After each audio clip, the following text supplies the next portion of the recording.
بەناوی خوای بەخشندە و میهرەبان دانیشتنەکەمان بەناوی گەلی کوردستانەوە دەست پێکەین خولی چوارەمی هەڵبژاردن ساڵی دووەم دانیشتنی ژمارە 12 ڕۆژی دانیشتن 26 پێنجی 2015 بەرنامەی کار بە پێی حکومەکانی بەرگەیەکی مادەی 20 لە پەیڕەوی ناوخۆی پەرلەمانی کوردستان عێراق ژمارەیەکی ساڵی 1992 هەموارکراو دەستەی سەرۆکایەتی پەرلەمان بڕیاریدا کاتی دانیشتنی ژمارە 12 خولی بەهارە لە خولی هەڵبژاردننی چوارەمی پەرلەمان لە کاتژمێر 11 پێشنیوەڕۆ ڕۆژی سێشەممە ڕێکەوتی 26 پێنجی 2015 بێت و بەرنامەی کاری دانیشتنەکە بەم شێوەیە بێت. یەکەم گفتوگۆکردنی پرۆژە یاسای ڕاکێشانی مایە لە ڕێگای قەرزکردن لە هەرێمی کوردستان بە پێی مادەکانی 72 74 و 75 لە پەیڕەوی ناوخۆی پەرلەمانی کوردستان ژمارەیەکی ساڵی 1992 هەموارکراو. دووەم گفتوگۆکردن سەبارەت بە کێشەی زیادەڕۆیی لە هەرێمی کوردستان بە ئامادەبوونی بەڕێز جێگری سەرۆکی ئەنجومەنی وەزیران و هەردوو بەڕێز وەزیری کشت و کاڵ و سەرچاوەکانی ئاو و وەزیری شارەوانی و گەشت و گوزار و بەڕێز وەزیری هەرێم بۆ کاروباری پەرلەمان بە پێی خاڵی دوو لە بڕگەی دووەم لە مادەی 54 لە پەیڕەوی ناوخۆی پەرلەمان ژمارەیەکی هەموارکراوی ساڵی 1992. سەرەتا بە خێراتنی بەڕێز جێگری سەرۆکی ئەنجومەنی وەزیران، بەڕێز وەزیری کشت و کاڵ، بەڕێز وەزیری شارەوانی و گەشت و گوزار، بەڕێز وەزیری هەرێم بۆ کاروباری پەرلەمان و بەڕێزان ڕاوێژکارانی سەرۆکایەتی حکوومەت و وەزارەتە پەیوەندیدارەکانەکەین بۆ هۆڵی پەرلەمان. ئێستا داوا لە بەڕێز سکرتێری پەرلەمانەکەین کە پوختەیەک لە کۆنووسی دانیشتنی پێشووی پەرلەمان بخوێنێتەوە. بەناوی خوای بەخشندەی میهرەبان بەڕێز سەرۆکی پەرلەمان پوختەی دانیشتنی ژمارە 11 لە بەرواری 25 2015 بەم شێوەی خوارەوە بوو. یەکەم دەستپێکردنی دانیشتن لەلایەن بەڕێز سەرۆکی پەرلەمانەوە، دووهەم خوێندنەوەی پوختەی دانیشتنی پێشوو، هەروەها خوێندنەوەی ناوی ئەندامانی پەرلەمان ئامادە نەبوو و ئامادە نەبووی کۆبوونەوەی لیژنەکانی پەرلەمان لەلایەن سکرتێری پەرلەمانەوە. سێەم پەسەندکردنی هەڵبژاردننی ئەندامانی لیژنەی ئامادەکردنی پرۆژەی دەستوری کوردستان عێراق بۆ ڕاپرسی. چوارەم پەسەندکردنی گفتوگۆکردنی پرۆژە یاسایی هەموارکردنی یاسای باری کەسی ژمارە 188 ساڵی 1959. پێنجەم خوێندنەوەی یەکەم بۆ 6 پرۆژە یاسا بڕیار لەلایەن لیژنەی یاساییەوە. زۆر سپاس بۆ بەڕێز سکرتێری پەرلەمان. ئێستا داوا لە بەڕێزانەکەین کە ناوی ئامادەنەبووانی دانیشتنی پێشووی پەرلەمان و دانیشتنی لیژنەکانی پەرلەمان بخوێننەوە. بەڕێز سەرۆکی پەرلەمان ناوی ئەندامانی پەرلەمان کە لە دانیشتنی ژمارە 11 ئاسایی لە بەرواری 25 2015 مۆڵەت پێدراو بوون یان بەبێ مۆڵەت ئامادە نەبوون بەم شێوەی خوارەوەیە. لە دانیشتنی یەکەمدا یەکەم ئیبراهیم ئەحمەد مۆڵەت، دووەم بەیار تاهیر مۆڵەت، سێهەم زۆزان سادق مۆڵەت، چوارەم سەهراب میکائیل مۆڵەت، پێنجەم شێرکۆ جەودەت مۆڵەت، شەشەم شیرین حوسنی مۆڵەت، حەوتەم ساڵح بەشار مۆڵەت، هەشتەم عەبدوڵڵا مەحموود مۆڵەت، نۆهەم عەبدوڵڵا جاسم مۆڵەت، دەهەم عیززەت سابر مۆڵەت، یانزە قادر وەتمان مۆڵەت، دوانزە یەڕوانت نیسان مۆڵەت. و لە دانیشتنی دووەمدا بەم شێوەیە ئیبراهیم لە کۆبوونەوەی دووهەمدا ئەندامان بەم شێوەیە بەڕێز سەرۆکی پەرلەمان. ئیبراهیم ئەحمەد سمۆ مۆڵەت، ئیدریس عەلی ئیسلام ئامادە نەبووە، ئەنەس محەممەد ئامادە نەبووە، ئاری محەممەد ئامادە نەبووە،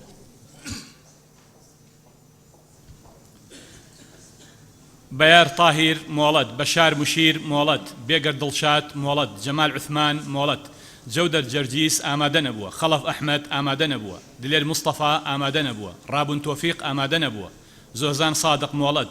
زیاد حسین مۆڵەت، سەهراب میکائیل مۆڵەت، شێرکۆ جەودەت مۆڵەت، شیرین حوسنی مۆڵەت، ساڵح بەشار مۆڵەت، گۆران ئازاد ئامادە نەبووە، عادل عەزیز ئامادە نەبووە،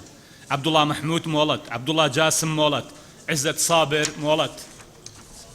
قادر وەتمان مۆڵەت، محەممەد سادق ئامادە نەبووە، محەممەد عەلی یاسین ئامادە نەبووە، مەردان خدر ئامادە نەبووە، وەحیدە یاقوو مۆڵەت، یەڕوانت نیسان مۆڵەت. بەڕێز سەرۆکی پەرلەمان راپۆرتی بە دوواداچوونی کۆبوونەوەی هەفتانەی لیژنە هەمیشەیەکانی پەرلەمانی کوردستان لە 25 2015 تا 26 2015 بەم شێوەی خوارەوە بووە. یەکەم لیژنەی دەستپاکی لە 25 کۆبوونەوەیان کردووە، سەرجەم ئەندامانی لیژنە ئامادە بوون. دووهەم لیژنەی کاروباری تەندروستی و ژینگا لە 24 5 کۆبوونەوەیان کردووە، سەهراب میکائیل مۆڵەت بووە.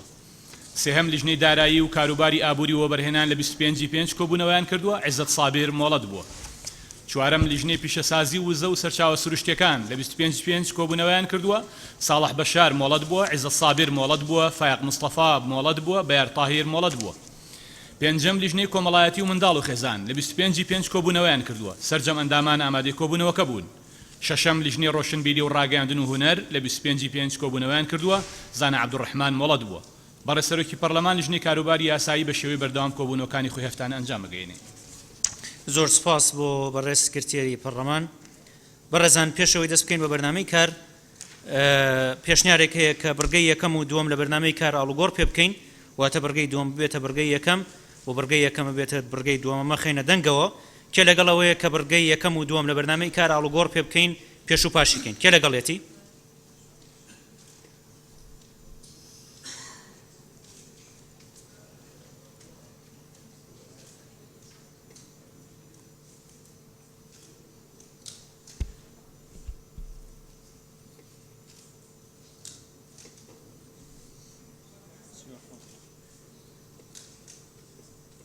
شەست و نۆ کەس لەگەڵێتی، کێ دژێتی؟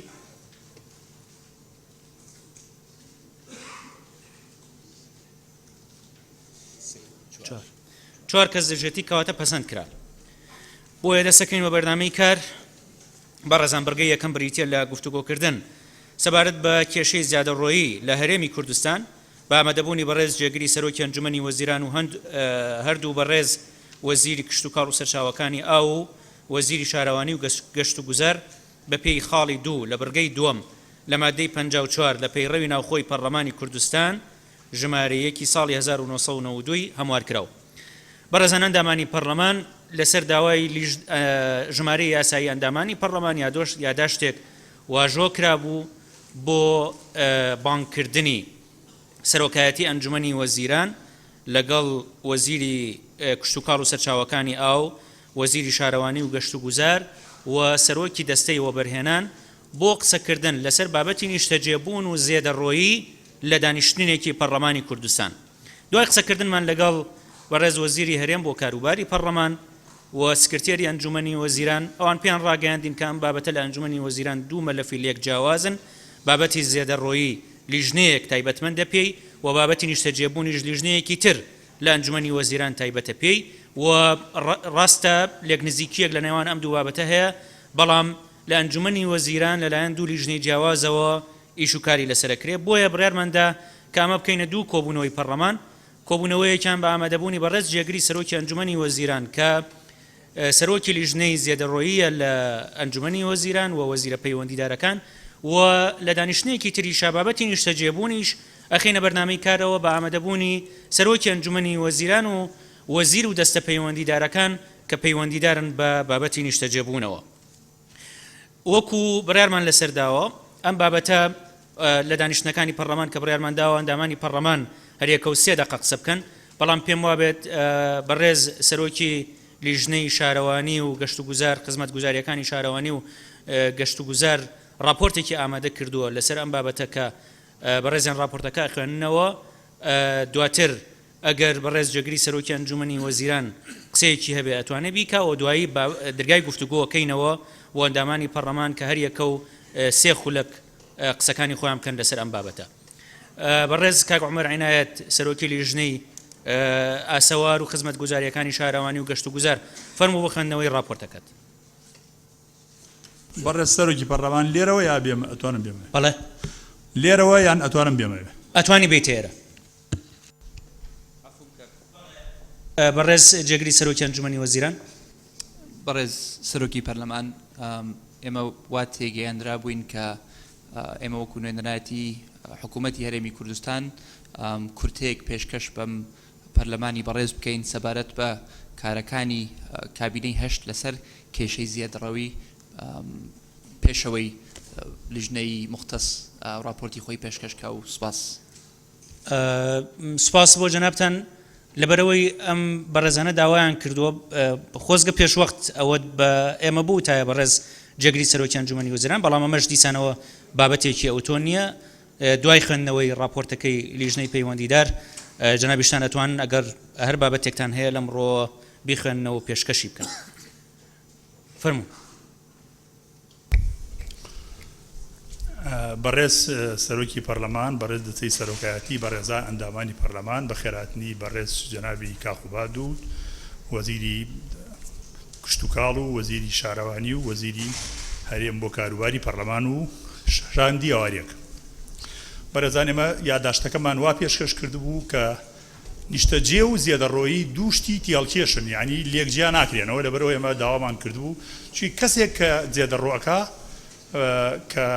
خانووی نییە شوێنی سەکەنی نییە لەبەرەوە ئێمەوە یادداشتەکەمان بەڵام دەچەی سەرۆکایەتی وای پێ باشتر بوو ئێمەش دواتر ئەتوانین لەسەر کێشەی نیشتەجێش راپۆرتی ئامادە بکەین بەڵام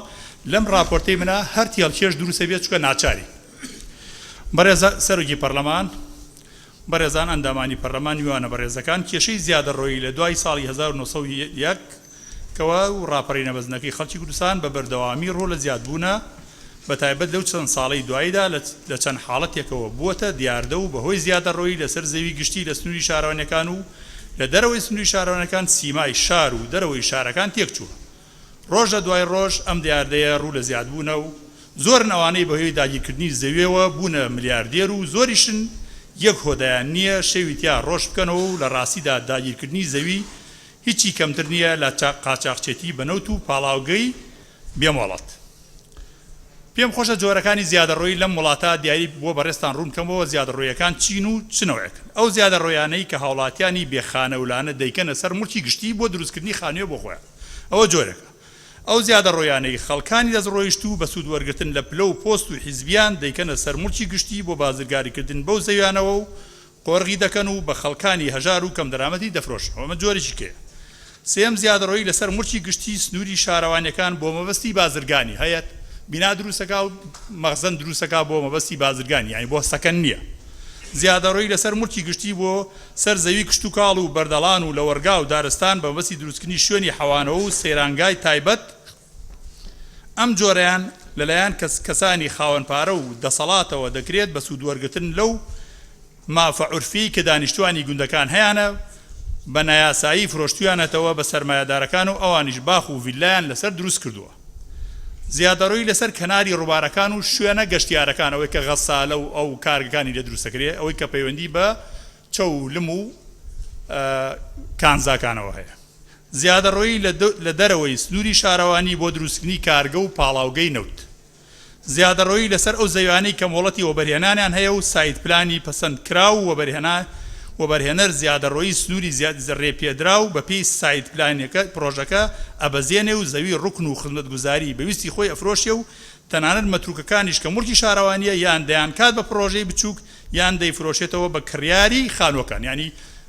وەبەرهێنەرەکانی زیادەڕۆیەکەن لە ناو پرۆژەکانی خۆیانە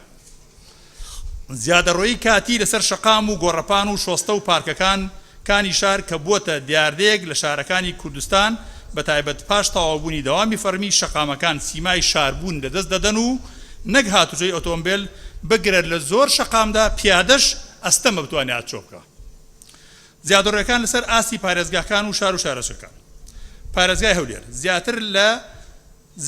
زیاتر لە چەند شوێن زیادەڕۆیی هەیە لەسەر ڕێگای هەولێر مەسیف و لە کەرتی تارین بە بەرامبەر ئوتێل خانزاد یا زیاتر لە 1800 پارچە زەوی وەک قەرەبوو بۆ هەندی هاوڵاتی جیا کرابووە بەڵام ئێستا کەسانی سەرمایەدار و دەستڕۆیشت و بە 5.2 و 6.2 شوورایان کردو و کراوە بە ڤیلا گەڕگەکانی قەتەوی و مامزاوە بە زیادەڕۆیی دروست کراوە و خزمەتگوزاری بۆ براوە تا ئێستا سەرژوشتی دیاری نەکراوە زیادەڕۆیی لە سنووری شەقڵاوە بە شێوەیەک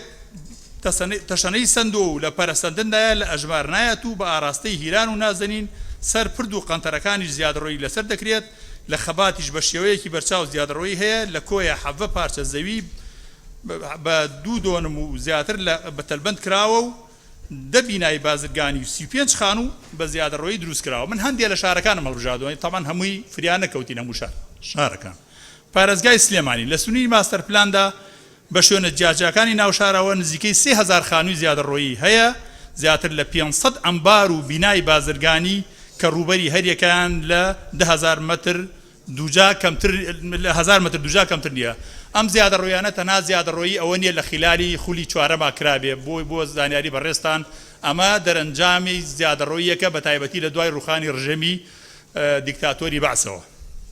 پارێزگای هەڵەبجە 3000 خانوو لەگەڵ 70 بینای بازرگانی سەرباری ئەوەی زۆربەی خانۆکانی ناوشار نهۆمی ژێر زەمینیان کراوە بە ئەمبار و لە سەدی ڕوبەرگەی کراوە بە بینا بێگوێدانە ڕوبەری سەوزایی و چوونە دواوە و ئرتیداد و جیاوازی نرخ بە پێی تحسنی موقع. ئیدارەی گەرمیان کەلارس 2700 خانووی زیادەڕۆیی لەگەڵ 3 بینای بازرگانی.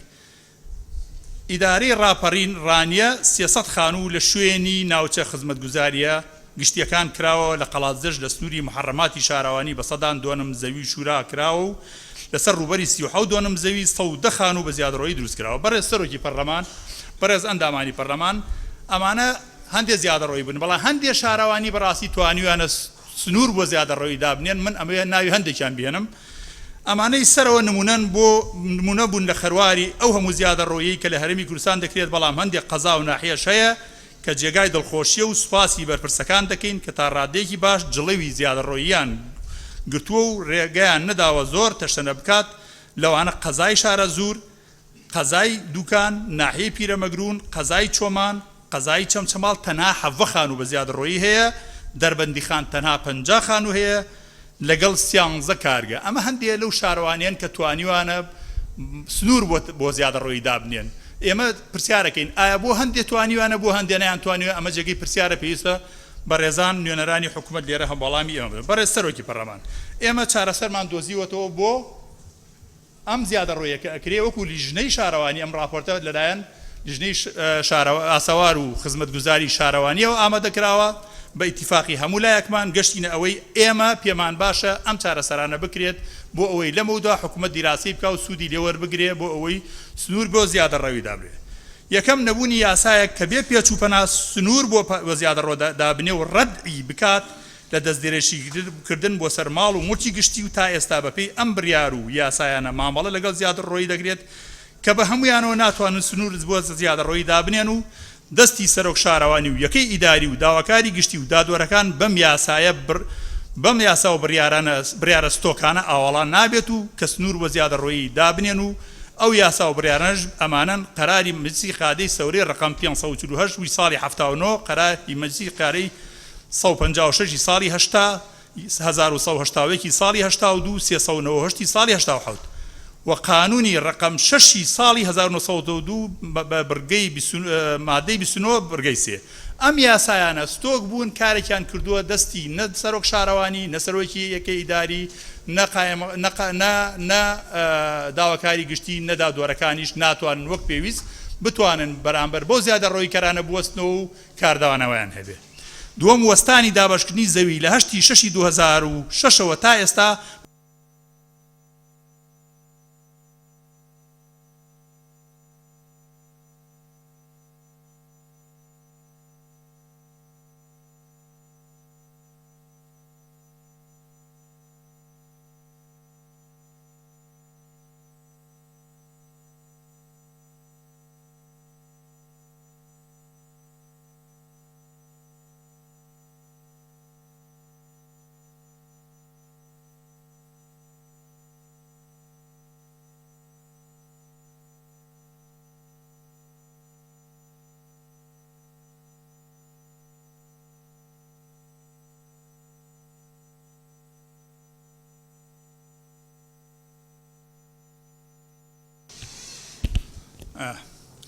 دووهەم وەستانی دابەشکردنی زەوی لە 8 6 2006 بە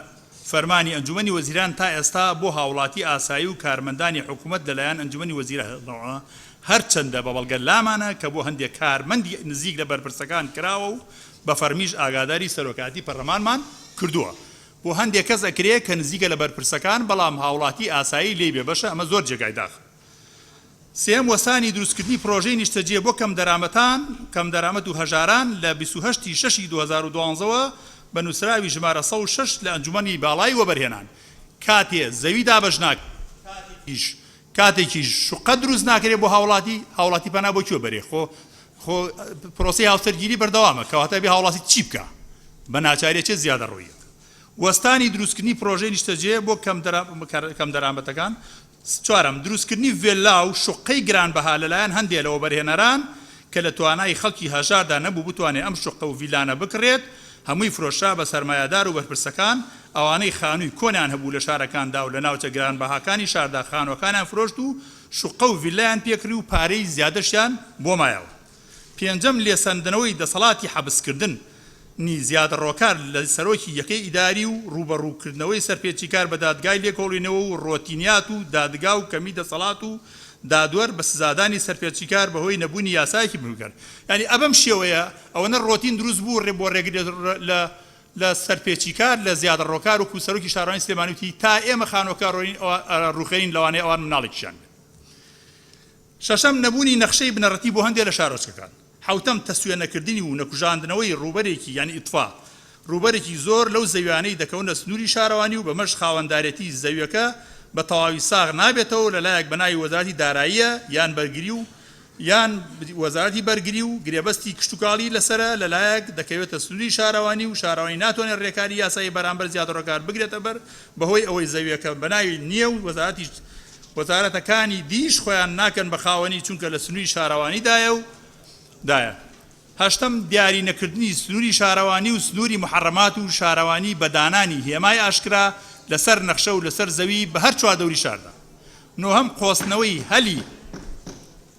نۆهەم قۆستنەوەی هەلی کاتی هەڵبژاردنەکان و چاوپۆشین لە زیادە ڕۆکارەکان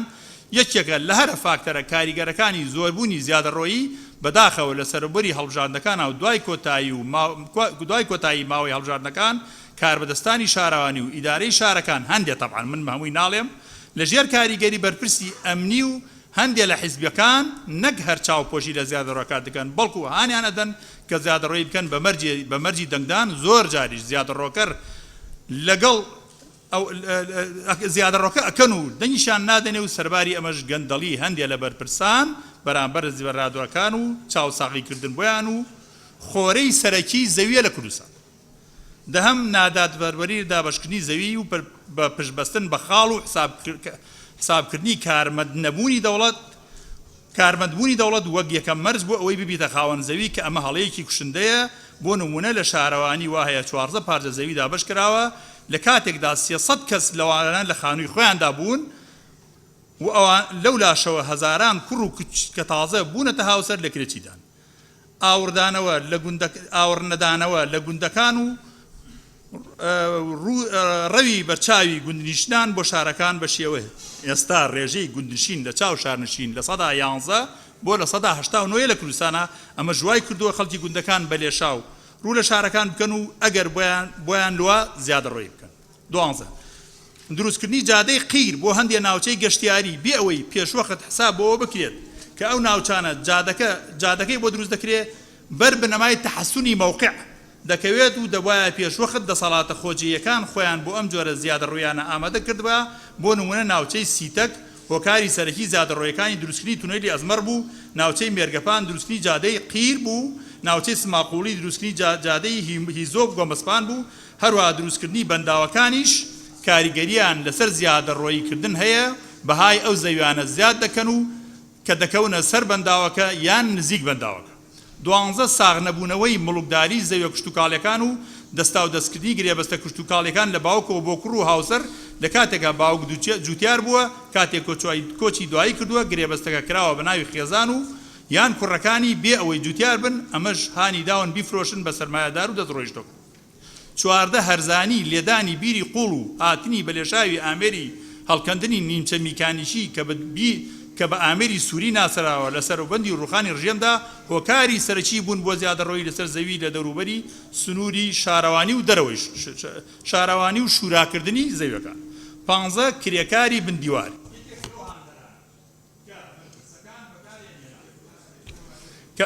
کرێکاری بندیوار یەکێک لەو هاندەرانە بوو کە بەرپرسەکان بەکاری هێنا بۆ دروستکردنی باخ و ڤیلا و مەزراکانیان. چێ بوون ئەو کرێکارە بندیوارانە؟ ئەوانەی حیمایەی بەرپرسەکانن کە ژمارەیان ئەوەندە زۆرە بە مەمنونیشەوە باخی بەرپرسەکان یانان ڕواند و خانۆکانیان بۆ دروستکردن و پاساوانیشیان بۆ دەکەن و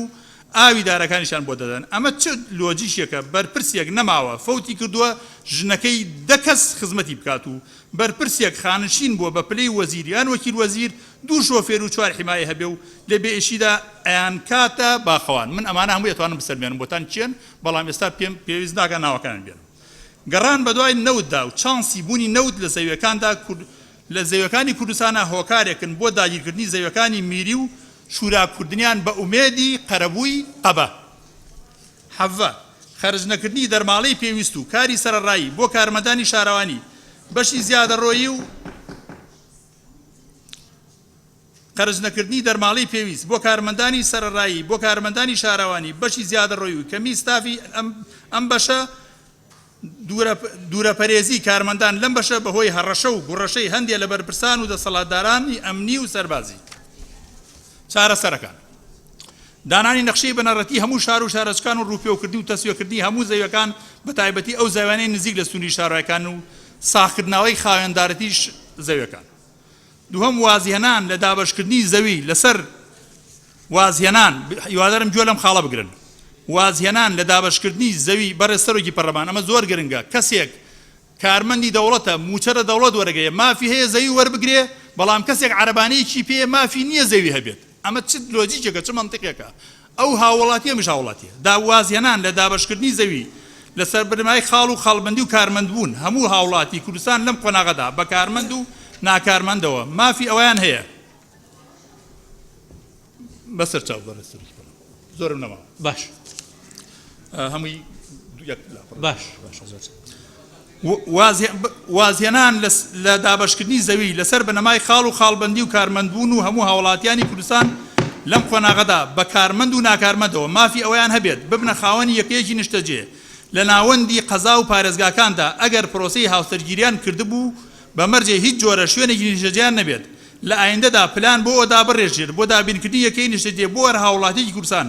کە مافی ئەوەی هەبێت یەکەیەکی نیشتەجێ شوقەی هەبێت ئەگەر تەمەنی گەشتە 18 ساڵ ئەگەر ژنی نەبێت یان شوشی نەکرد بێت وەک ئەوەی لە هەموو ئەوروپادا پیادە دەکرێت. ئایا لەسەر چ بنەمایە کەسێک کارمەند بێت و موچەی حکوومەت وەربگرێت مافی وەرگرتنی زەوی و شوقەی هەبێت بەڵام کەسێک عەرەبانەیەکی دەزیێر بە عەرەبانەیەکی دەزیێر بژی و موچەی نەوێت لە مافی پێدانی و زەوی و شوقە بێبەش بکرێت. ئەمە چی یاسایەک و چ دادپەروەریەکە؟ سێهەم بنەما سەرەکیەکان بۆ دروستکردنی یەکەی نیشتەجێ بریتین لە زەوی بوجە دەستی کار خزمەت گوزاری. ئەم چوار بنەمای لای حکوومەتی هەرێم هەیە ئەکرێت دە کۆمپانیای سەر بە وەزارەتی ئاوادانکردنەوە یان دەستەی وەبەرهێنان پێک بهێنرێت لە ماوەی 5 ساڵدا سەدان هەزار شوقەی مامناوەند بۆ ئەوانە دروست بکەین کە شوێنی ژیانیان نییە و دەچنە پرۆسەی هاوسەرگیری یان زەویان پێ بدرێ و خۆیان بەپێی پلانی شارەوانی دروستی بکەن. ژمارەی کرێچیەکانی هەرێم دیاری بکرێت و بە ڕێژەی لە ساڵ 5 ساڵانە ئەم ڕێژەیە زیاد بکرێت بۆ هاوسەرگیری نوێ. ڕێگەدان بە دابەشکردنی زەوی لە ناحیەکان و لە هەندێک لە قەزاکان دوور لە سنتەری پارێزگاکان. شەشەم بۆ وەستانی ئەم زیادە ڕۆیانە کە ئێستا لە زۆربەی شار و شارەچکەدا کوردستاندا ڕۆژانە ڕوودەدات ئێمە تەناویستمان بیوەستێنین. ئێمە وەک لیژنەی ئاساوار و خزمەتگوزاری شارەوانی بە هەمانگی لەگەڵ وەزارەتی شارەوانی و فەرمانگەی داواکاری گشتی و سلێمانی و سکرتێری ئەنجومەنی وەزیران پاش چۆن کۆبوونەوە پرۆژەی یاسایەکمان بە واژۆی ژمارەی یاسایی پێشکەش بە سەرۆکایەتی پەرلەمان و کرد و خوێندنەوەی یەکەمی بۆ کرا و داوای ڕەوشی بە پەلە و کرد و تێمان پەڕاند و پەسەند کرا و لە ڕۆژی 8 چواری 2015 راپۆرتی کۆتایی لیژنەکەمان ئاراسی سەرۆکایەتی و لیژنەی یاسایی کردووە بەداخەوە بە بیانووی بوونی پرۆژەیەکی هاوشێوە لە حکوومەتەوە لیژنەی یاسایی تا ئێستا راپۆرتی کۆتایی پێشکەش نەکردووە داوا لە سەرۆکایەتی پەرلەمان ئەەکەم ئەم پرۆژەیە کاری لەسەر بکرێت و بخرێتە بەرنامەی کار بۆ گفتوگۆ بۆ ئەوەی لەوە زیاتر دوا نەکەوێت بەڕای ئەمە ئەم یاسایە سنوورێک بۆ زیادە ڕۆی دادەنێ و پرۆژەیەکی دیش ئامادەیە بۆ لابردن و ڕێخستن و ئەو زیادە ڕۆیانەی دی کە پێشتر کراوە بەو زیادەڕانوێشەوە کە لە دەرەوەی سنووری ماستەر پلان کراوە. حوتەم زیادکردنی کارمەندانی زیادە ڕۆیی لە شارەوانیەکان و خەرجکردنی دەرماڵەی تایبەت و کرێی کاری سەرەڕایی و خەرجکردنی هاندانی مانگانە بە شێوەیە کە هانی کارمەندان بدات لەم بەشە کار بکەن و چاو لە دەستی زیادە ڕۆکاران نەبن. بۆ نمونە یەک نمونەی بەسیط بۆ بەڕێستان بێنمەوە جادەی مەولەوی یان بەر بنزگەوتی گەورە لە سلێمانی تا سەعات 4 زۆر ئاساییە دوای 4 کەس ناتوانێت هاتووی پیا بکە. من لێم پرسین لە مراقیبەکان وتیان ئێمە پارەی کاری سەرڕایمان بۆ خەرج ناکرێت ستافەکەشمان کەمە لەبەرەوە ناتوانین چاو دێت. عومەر راپۆرتەکە تاوکەی باشترە وەک لەوەی کە بەڵێ باشە بەڵێ بەڕێز سەرۆکی پەرلەمان داوای لێبوردنەکە. هەشتم گرنگیدان بە ئاوەدانی گوندەکانی کوردستان و پێشکەشکردنی خزمەتگوزاری پێویست بە گوندیەکان بۆ وەستانی ڕەوی گوندەکان بۆ شارەکان بۆ مەبەستە پرۆژەیەکمان بە ژمارەی یاسایی پەرلەمان بۆ ئاوەدانی گوندەکانی کوردستان پێشکەش بەداخەوە پرۆژەکەمان لایەن لیژنەی ئاوادانکردنەوە ڕەت کرایەوە بە بیانووی ئەوەی بارگەرانی لەسەر حکوومەت زیاد نەکەین لیژنەی یاسایی پەرلەمان بە سوپاسەوە داوای لە دەستی سەرۆکایەتی کردووە کە جارێکی دی لە هۆڵی پەرلەماندا گفتوگۆی لەسەر بکرێت بەڵام تا ئێستا بێ ئەنجامە داوا دەکەین ئەم پرۆژەیە بهێنرێتەوە هۆڵی پەرلەمان یان داوا لە حکوومەت بکرێت بۆ هەڵسەنگان و دەربڕینی ڕای خوان لەو بارەوە نۆهەم دەرکردنی بڕیارێک لە سەرۆکایەتی ئەنجومەنی وەزیرانەوە لە شێوەی بڕیاری 241 بۆ تەملیکردنی ئەو خانۆنەی کە دەیان ساڵە دروست کراون بە بیانووی پێشینەی سنووری ئەوەی ئەشەریتی حدودی لە سەردەمی بەعز لە سەردەمی بەعزدا بۆیان تاپۆ نەکراوە ئەم بڕیارە تەنها بۆ ئەو خانۆ و کەلاوانە زەویانە بێت کە پێش 1990 بوو بیناکراون و زەویان یان زەوی بوون لە سنتەری شارەکاندا و گەڕەکە کۆنەکاندا بوون لە پێش ساڵی 91 دەهم دەرکردنی ڕێنمایی بۆ یاسای ژمارە 12 ساڵی 2012 دەربارەی ڕێخستنی سنووری ئەو گوندانەی دەکەونە سنووری شارەکان بەداخەوە تا ئێستا ئەنجومەنی وەزیران کە پێویست و ڕێنمایی بۆ دەرکات ئەم کارەی ئەنجام نەداوە 11 ڕووپێوکردن و دیراسەکردنی ژمارەی ئەو دوکان و بازارانەی کە پێش 1990 دروست کراون بەوەی بارودۆخی کوردستان تاپۆ نەکراون ئەگەر لە ڕووی یاسای و هونەریەوە ڕێگری نەبێت لەسەریان تاپۆ بکرێت بێتە سەرمایە بۆ شارەوانیەکان بۆ نمونە تەنها لە شاری کەرات 4000 دوکان هەیە یان ئەگەر تەملیک ناکرێت بە پێی یاسای ژمارە 32 بخەمرێت و پیان بفرۆشێت یان بکرێت پیان بدرێت لەسەر حسابی بکرێ حساب بکرێت ئەم دوکان و بازارانە بوونەتە ئەمری واقعی و بە فعلی مڵکی ئەو کەسانن کە تیاندا دەژین و تیاندا کاسبیان تا دەکەن تەنها پێویستە بە ڕێخستن و بە فەرمیکرد 12 بۆ ئاسانکردنی پرۆسی فراوانکردنی سنووری شارەوانەکان بڕیارێک لە ئەنجومەنی وەزیرانەوە دەربچێت بۆ قەرەبووکردنی ئەو جوتیارانی کە زەویەکانیان بەدەستەوە بووە نەمافی بەکارهێنانیان هەیە و نەگرێبەستی وەزارەتی کشتوکاڵ بە ڕێژەی نیوەی شایستەی ئەوانەی گرێبەستیان هەیە یان هەر ڕێژەیە کە حکوومەت و لایەنە پەیوەنددارەکان بەلایەنەوە پەسەندە و ستەم لە جوتیارەکان نەکرێت 12 پێگەێنانی بەڕێوەبەرایەتی ڕێگری لە زیادەڕۆیی لە وەزارەتەکانی کشتوکاڵ دارایی بەمەستی چاودێری ئەو زیانی کە مڵکی وەزارەتەکانیان و لە دەرەوەی سنووری شارەوانیەکانن لەگەڵ ڕێزی لیژنەی ئاساوار و خزمەتگوزاری و شارەوانی و گواستنەوە و گەیاندن زۆر سپاس بۆ هەموو لایەک سپاس بۆ بەڕێز سەرۆکی لیژنە باشتر بۆ ئەو راپۆرتە کۆپی بکە بدرێ بە هەموو ئەندامانی پەرلەمان بەڵام ئێستاش کۆپیکەن بۆ هەموو ئەندامانی پەرلەمان لە بەردەستیان نابێ خەت و بێگەرد نقطەی نظامی هەیە بەڕێز سەرۆکی پەرلەمان زۆر سپاس لە ڕاستیدا من دەمەوێت ڕوونکردنەوەیەک لەسەر ئەم راپۆرتەی جەنابی کاک عومەر عینایەت هاوکاری بەڕێزم بدەم دیارە من لە ڕاستیدا ئەمڕۆمای خۆشحاڵی حکوومەتی هەرێمی کوردستان بە پەرۆشیەوە لیژنەیەک بۆ نهێشتنی زیادەڕۆیی لە سەرموڵکی گشتی لە هەرێمی کوردستاندا دروست دەکا و بە خۆشحاڵی تریشەوە کە جێگری سەرۆکی ئەنجومەنی وەزیران بۆ خۆی ڕاستەوخۆ سەرپەرشتی ئەم لیژنەیە دەکا کە من پێم وایە ئەمە جددیەتی حکوومەتی هەرێمی کوردستان و شخصی کاقوبادە لەم مەسەلەیەدا بەڵام وی کە دەمەوێت ئاماژەی پێ بدەم و پرسیار بکەم بەڕێز کاک عومەر عینایەت کە سەرۆکی لیژنەکەی منە لە پەرلەمانی کوردستان ئایا ئەم راپۆرتەی کە خوێندیەوە ئێستا و تەوزیع نەکراوە بەسەر هیچ یەکێک لە هاوکارەکانم لە ناو پەرلەمانی کوردستاندا ڕای شخصی خۆیەتی یاخود راپۆرتی لیژنە بوو چونکە ئێمە لە لیژنەکەدا هەمومان ئەوە تا ڕاوێژمان کردووە لەگەڵ یەکتری ئاگامان لە نووسینی ئەم راپۆرتە نەبووە لەگەڵەوەی کە لایەنی زۆر باشی تێدا بوو دەستخۆشی لێ دەکەین بەڵام من پێم وایە ئەم راپۆرتە دەکرێت بڵین تایبەتمەند کراوە بۆ چەند ناوچەیەک لە هەرێمی کوردستاندا دەکرا ئەم پرسە لە ناو لیژنەکە باس بکرابایە هەر لە بادینانەوە تاوەکو دەگاتەوە ناوچەی گەرمیان هەمومان دڵنیام خەمخۆرین و هەڤاڵەکانم سێ هەڤاڵمان خەڵکی ناوچەی بادینانە دڵنیام ئەوانی ژێک دنیا خەمی ئەم ناوچەیان هەڵگرت و حەزیان دەکرد پشکیان هەبێ لە نووسینەوەی ئەو خەمانەی کە لە بادینانن لە هەولێر بە هەمان شێوە نەک تەنها لە سنووری پارێزگای سلێمانی و لە ڕاستیشدا جەنابی سەرۆکی پەرلەمان ئەم راپۆرتە نە لە بەرنامەی کاردا بوو و نە تەوزیع کرابوو و ڕەخنەش ئاراستەی جەنابەت دەکەم نەدەبووە دەرفەت بدرێ بەم شێوەیە هیچ نەبووە ئەگەر راپۆرتی لیژنەیە هەڤاڵەکانیشم دەتوانن قسە بکەن ئێمەش بدماندی باە و زۆر سپاس سپاس بۆ جەنابەت دوێنێ بەڕێز کاک عومەر سەرۆکی لیژنە بەڕێز سکرتێری پەرلەمانی ئاگادار کردووە کە راپۆرتیان هەیە لەم بابەتە کاک عومەر قسەیەک هەیە فەرموو بەڕێز سەرۆکی پەرلەمان زۆر داوای لێبوردنەکەم بڕگەی حوتم بیر چووە دەربارەی پارێزگای دۆک دوو کاتێکە گواستمەوە لەم بەر بۆ ئەو بەر بەرگەی سێ پارێزگای دۆک سنووری شارەوانی دۆک 7000 لە سنووری شارەوانی زاخۆ 5300 لە قەزای ئەکرێت 2460 تەجاوز هەیە بۆی بە حساسیت وەرنەگیرێ و زۆر داوای لێبوردن لە بێگەرخانەکەم زۆربەی هاوڕێکارم دوێنێ تەلەفۆنم بۆ کردوون و ئەمە زۆربەی ژمارەکان ئەوان پێیانداوە باشە زۆر چاکە ئێستا کێشەیەک نییە ئاگاداری بەڕێز سکرتێری پەرلەمان کراوە کە راپۆرتی لیژنە هەیە لەو بوارەیە بە بە بەرنامەی کاروەکو خۆی بڕوە بەڕێز جێگری سەرۆکی ئەنجومەنی وەزیران فەرموو بۆ خوێندنەوەی راپۆرتەکەت.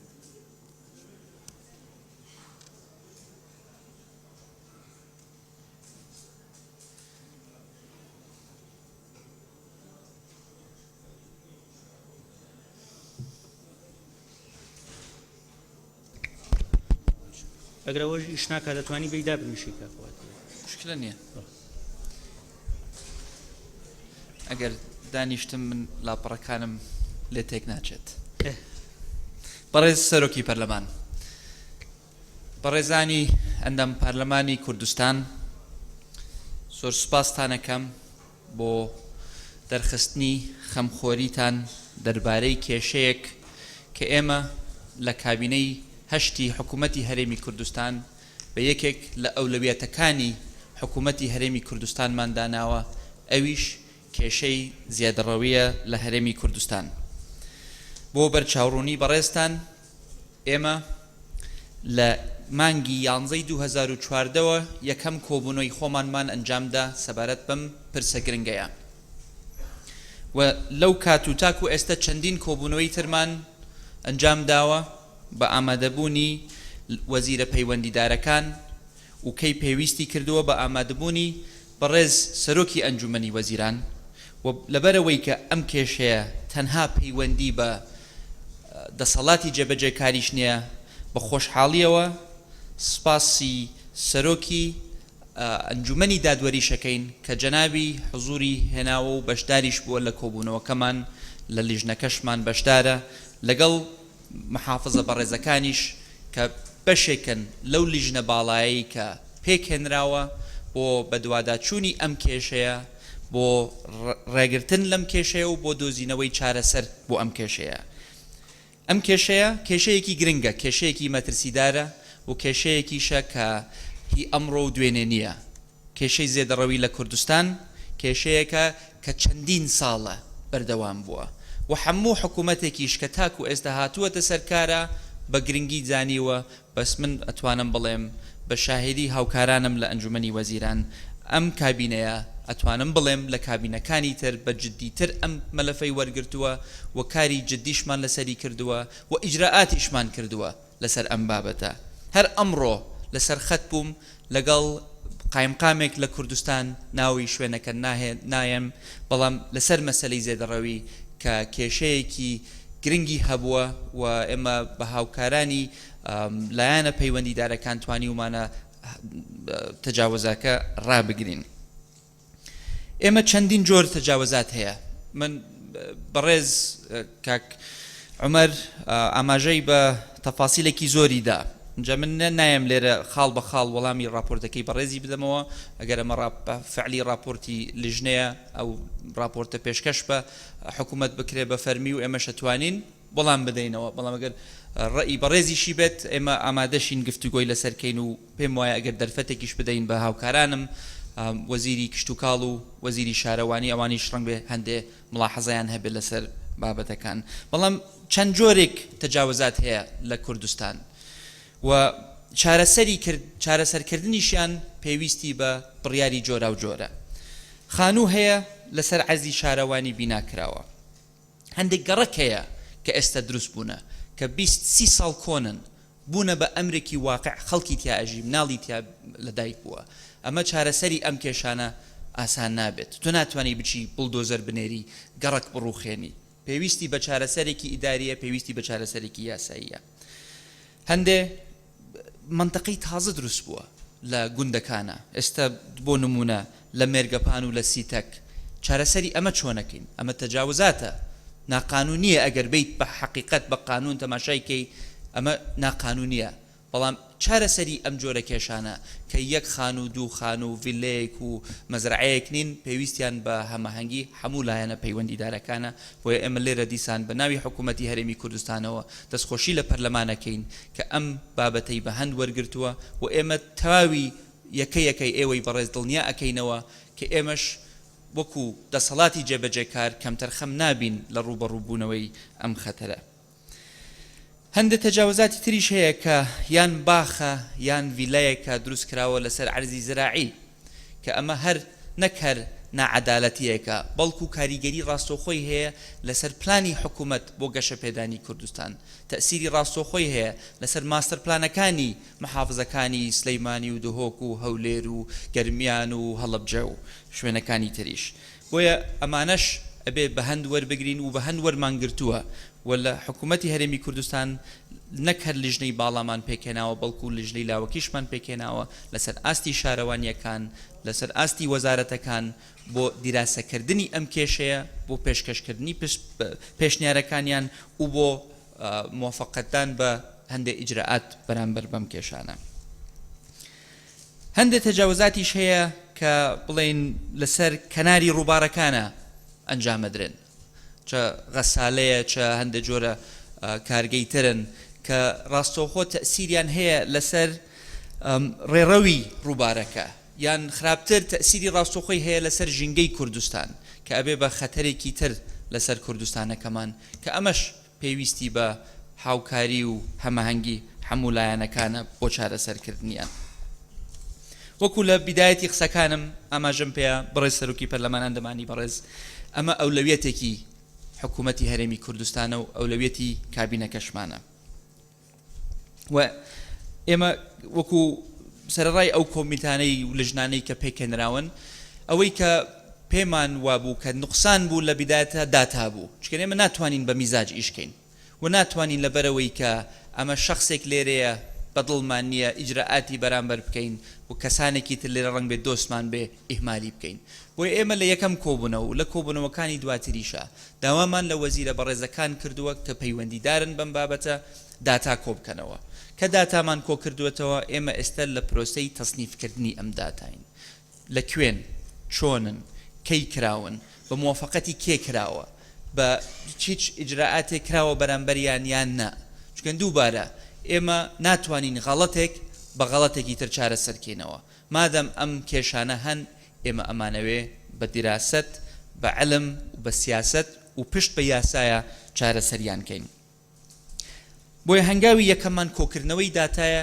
و ڕاگررتنی ئەو تەجاوزاتانەیە کە تاکو ئێستا بڵین ئەنجامەدرێن یان بەنیازن ئەنجام بدرێن دەست پێکراوە لە هەولێر دەست پێکراوە لە دهۆک دەست پێکراوە لە ڕانیە دەست پێکراوە لە کۆیە دەست پێکراوە لە سلەیمانیش ئیجراعات کراوە ئیجراعات زۆر کراوە بەس ئیجراعات بە دەستێک ناکرێ چەپڵە بە دوو دەست لێ ئەدرێ لەم حاڵەتە پێم وایە بە سێ دەست لێ ئەدرێ پێویستمان بە هەماهەنگیەکی بەهێزترە لە بینی دەسەڵاتی جێبەجێکار کە حکوومەتە دەسەڵاتی تەشریعی کە ئێوەی بەڕێزن لە پەرلەمان و دەسەڵاتی دادوەری کە ئەنجومەنی دادوەریە چکەن بە یەک کەسەوە ئەم کێشەیە چارەسەر ناکرێت بۆیە ئەم دانیشتنە و پێم وایە دانیشتنی داهاتوش ضرورن بۆ بەدیهێنانی ئامانجە سەرەکیەکەمان کە ڕاگرتنە کە چارەسەرە و کە نەهێشتنە تاکو ئێستا زیاتر لە 1000 حاڵەت 1000 سکاڵا تۆمار کراوە لەسەر ئاستی کوردستان لەسەر تجاوزارکار ئەمە هەنگاوێکی گرنگە بەڵام دائرە حکومیەکان تەنها ئەتوانن سکاڵاکە تۆمار بکەن وەکو بابزام بەڕێز کە عومەریش ئاماژەی پێەیە پێشتر یەکە ئیداریەکان دەسەڵاتی گرتنی خەڵکیان هەبوو دەسەڵاتی جێبەجێکردنی ئیجراعاتی توندیان هەبوو بەرامبەر ئەو کەسانەی کە تەجاوزاتیانە کرد بەڵام بەپێی چەند یاسایە کە دوای ئەوە دەرچوونە ئێستا ئەو دەسەڵاتیان لێ سێنراوەتەوە بۆیە ئێستا یەکە ئیداریەکان ئەو هیچ دەسەڵاتێکیان نییە بۆ ئەوەی بەرامبەر بەم کەسانە بوەستن و ئەگەر بینە سەر حەقیقەت ئەمانەی کە تەجاوزات زەقەکانەکەن کەسی فەقیر و ئاسایی نین خەڵکی بەقوەتن خەڵکن کە لە منتەقەکانی خۆیان ڕقەمن خەڵکن کە یان وەختی خۆی پێشمەرگەی ئازا و قارەمان بوون و یان ئێستش ڕەنگ بە هەر پێشمەرگە بن کەسی سیاسین کەسی دەوڵەمەندن هەموو لایەنێکیشی تایە لە هەموو کوردستانیشە ئەنجام دراوە بۆیە دەسەڵات ئەوێ بگەڕێنرێتەوە بۆ یەکە ئیداریەکان بۆ ئەوەی بتوانن جورئەتیان هەبێ پشت بە یاسا پشت بە دام و دەستگاکانی حکوومەت ئیجراعاتی پێویست بەرامبەر ئەو کەسانە ئەنجام بدەن بۆیە لێرەدا ئێمە ئامادەین هەمە هەنگ بین لەگەڵ ئێوەی بەڕێز بۆ چارەسەرکردنی ئەم کێشەیە بەڵام کێشەکەش وەکو وتم وەکو عەرزم کردن جۆرە و جۆرە و هەر جۆرێک پێویستی بە حەلێکی گونجاوە پێویستی بە حەلێکی عادلە پێویستی بە حەلێکە کە بە یاسایە ئەو گەر کەم و کوڕی هەیە لە یاساکانمان فەرمو ئێرە باشترین شوێنە بۆ مناقەشەکردنی ئەو کێشەیە و یاسای گونجاو پەسەند بکرێت بۆ ئەوەی حکوومەت پشت بە یاسا و پشت بە پەرلەمانی خۆی بتوانێت ئیجراعاتی خۆی بکات و ئەگەر حکوومەتیش کەمتەرخەم بوو بێت یان کەمتەرخەم بێت لە وەزیرێکی بەڕێزەوە بیگرە تاکو ئاستێکی خوارەوە ناو حکوومەتەکە ئێمە قبول ناکەین ئەو کەسە کەمتەرخەن بێ و ئێمە خۆمان ئیجراعاتی خۆمان بەرامبەر ئەو کەسە ئەنجام دەین بۆیە دووبارە ئەمەوێ پێتان بڵێمەوە کە ئەم مەسەلەی ئێمە بە هەند وەرمانگرتووە و بە هەندیش وەریەگرین و ئەمە ئەولەوێتێکی کابینەکەی خۆمانە و سوپاسی پەرلەمانی بەڕێز دەکەین کە ئێوەش وەکو ئێمە خەمخۆری ئەم مەسەلەین کەس لە کەسێکی تر خەمخۆرتر نییە بۆ پاراستنی مڵک و خاک و زەوی و بیئەی کوردستان پێکەوە ئێمە ئەگەر بتوانین کارکەین پێکەوە بتوانین سیاسەتی گونجاو دابڕێژین یاسای گونجاو پەسەند بکەین و ئیجراعاتی گونجاو و عادل جێبەجێ بکەین ئەم کێشەیە ڕائەگرین چارەسەریەکەین و لە ئایندەشە نایهێڵین ئەگەر ئەم پەرلەمانە بەڕێزە و بە سەرۆکایەتی بەڕێز سەرۆکی پەرلەمان ئیجازە بە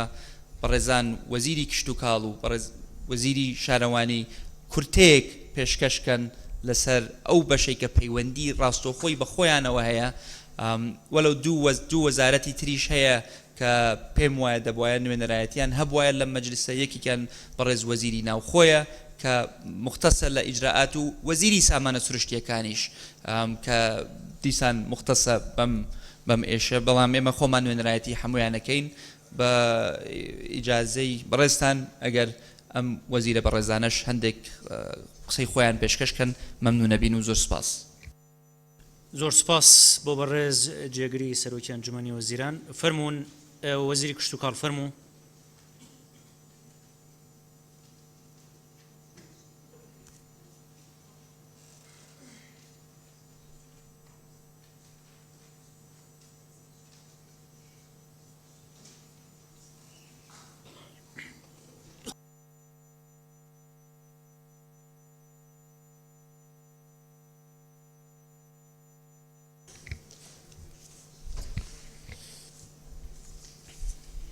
بسم الله الرحمن الرحيم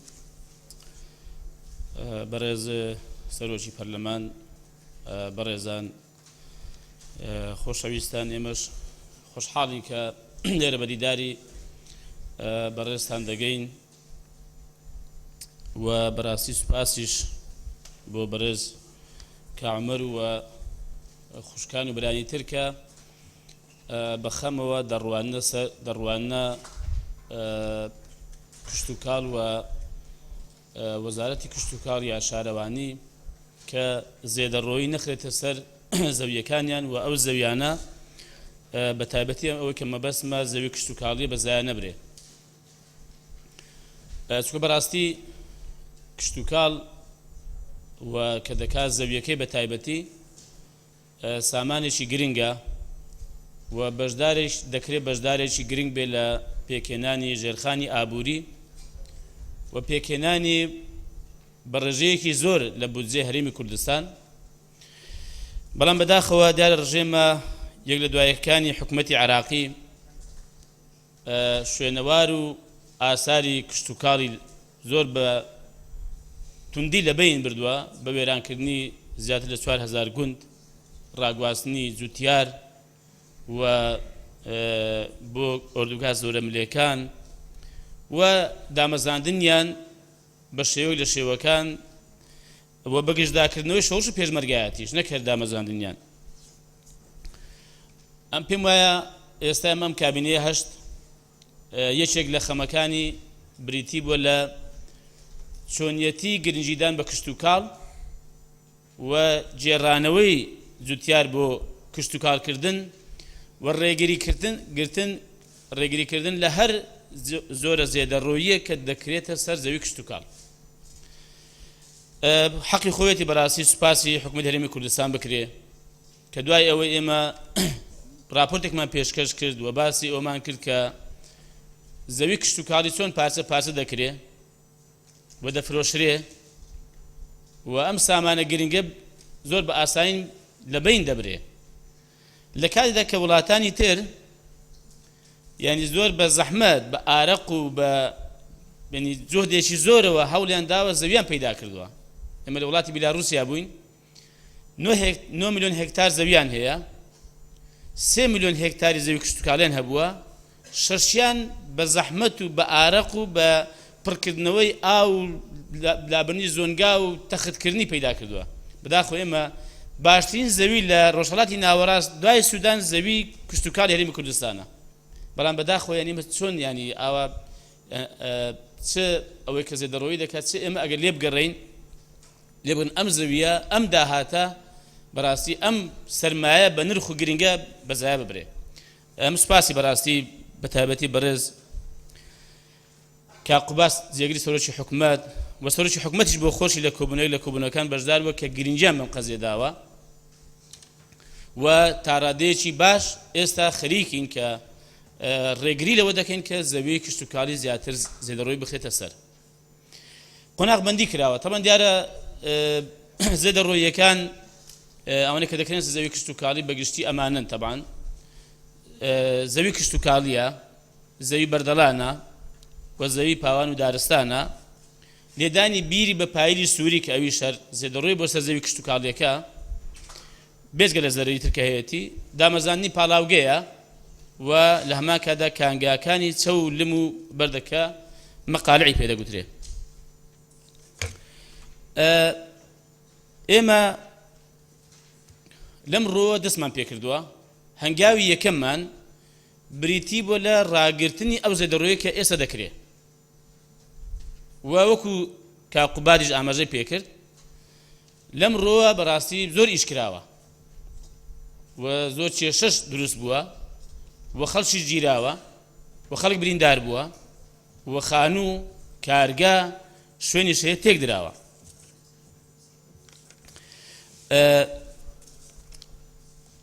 ئەمە یەک لە هەمان کاتدا ڕێگری هەبووە لەوەی کە ئێمە بتوانین ئیجراءاتی باش لەگەڵ زێدەڕۆیەکان بکەین ئەوانەی کە زێدەڕۆیی دەکەن ئێمە لە کاتی خۆیدا داوامان کردو کە دادگایەکی تایبەت بە ڕێگرتن لە زێدەڕۆی دروست بکرێت بەڵام بەڕاستی ئەمەمان بۆ تا ئێستا سەر نەگیراوە تا ئێستا بەدەستمانەوە نەهاتووە ئێمە داوامان کردووە دەسەڵات بە یەکەی ئیداریەکان بدرێ کە دیارە هێندێک یەکەی ئیداری زۆر بە گورج و گۆڵ زۆر بە ڕێکوپێچی ڕێگریان کردووە و هەیە لەسەر ڕێگریکردن لە زێدەڕۆیی کوژراوە هەیە لەسەر زێدەڕۆییکردن ئێستا ئەو دراوەتە دادگا بەداخەوە ینی ئەمە قەزێکی یاساییە پەیوەندی بە قەزاوە هەیە ئێمە بۆ معلوماتان وەکو وەزارەت تا ئێستا زیاتر لە 700 سکاڵامان لەسەر خەڵکی زێدەڕۆ تۆمار کردووە بەڵام یا بە کەفالەت بەربووە یا ئەوەتە هەر نەگیراوە لەوەشدا بەڕاستی جیاوازی نەکراوە لە نێوان فەقیر و دەوڵەمەند دەسەڵاتدار و بێدەسەڵات بەڵام ئەمە کێشەیەکە بە حەقیقەت تا دێی مەسەلەن ڕووی یاساییەوە سکاڵا تۆمار کراوە داوای شاهد دەکات دووبارە بانجی دەکاتەوە بانجی زێدەڕۆیەکە ئەوە کە زێدەڕۆیی کردووە دەکاتەبان دەبێت شاهد حاضر بێتەوە ڕەنگە 6 مانجی پێ بچێ ئەمە کاری خۆی تەواو دەکاو بەڕاستی وەکو بەرزەکی بانە بۆی دەردەچێ بۆیە ئێمە ئەوەشمان داوا کردووە کە دەسەڵات بە یەکەی ئیدارەکان بدرێ یعنی بەڵێ هێندە چەند زۆر بە باشیشی خۆیان کە دەزانم هەیە کەم تەرخەمە و ئەو کەم تەرخەمیە لێشی پێچراوەتەوە بەڵام بەداخەوە ڕێگریشان لە بەردەم زۆرە ئێمە وەکو حکومەت بەڵێ ئەوە باش هاتوونێتە سەر هێڵ بەڵام پێدانی دەسەڵات بە یەکەی ئیدارەکان بە گرنگ دەزانین کە لەلایەن قەزاوە دەبێت ئەمە بکرێ و هێزێکیش بەڕاستی دروست کراوە بۆی کە ڕێگری لەم زێدەڕۆیانە بکرێ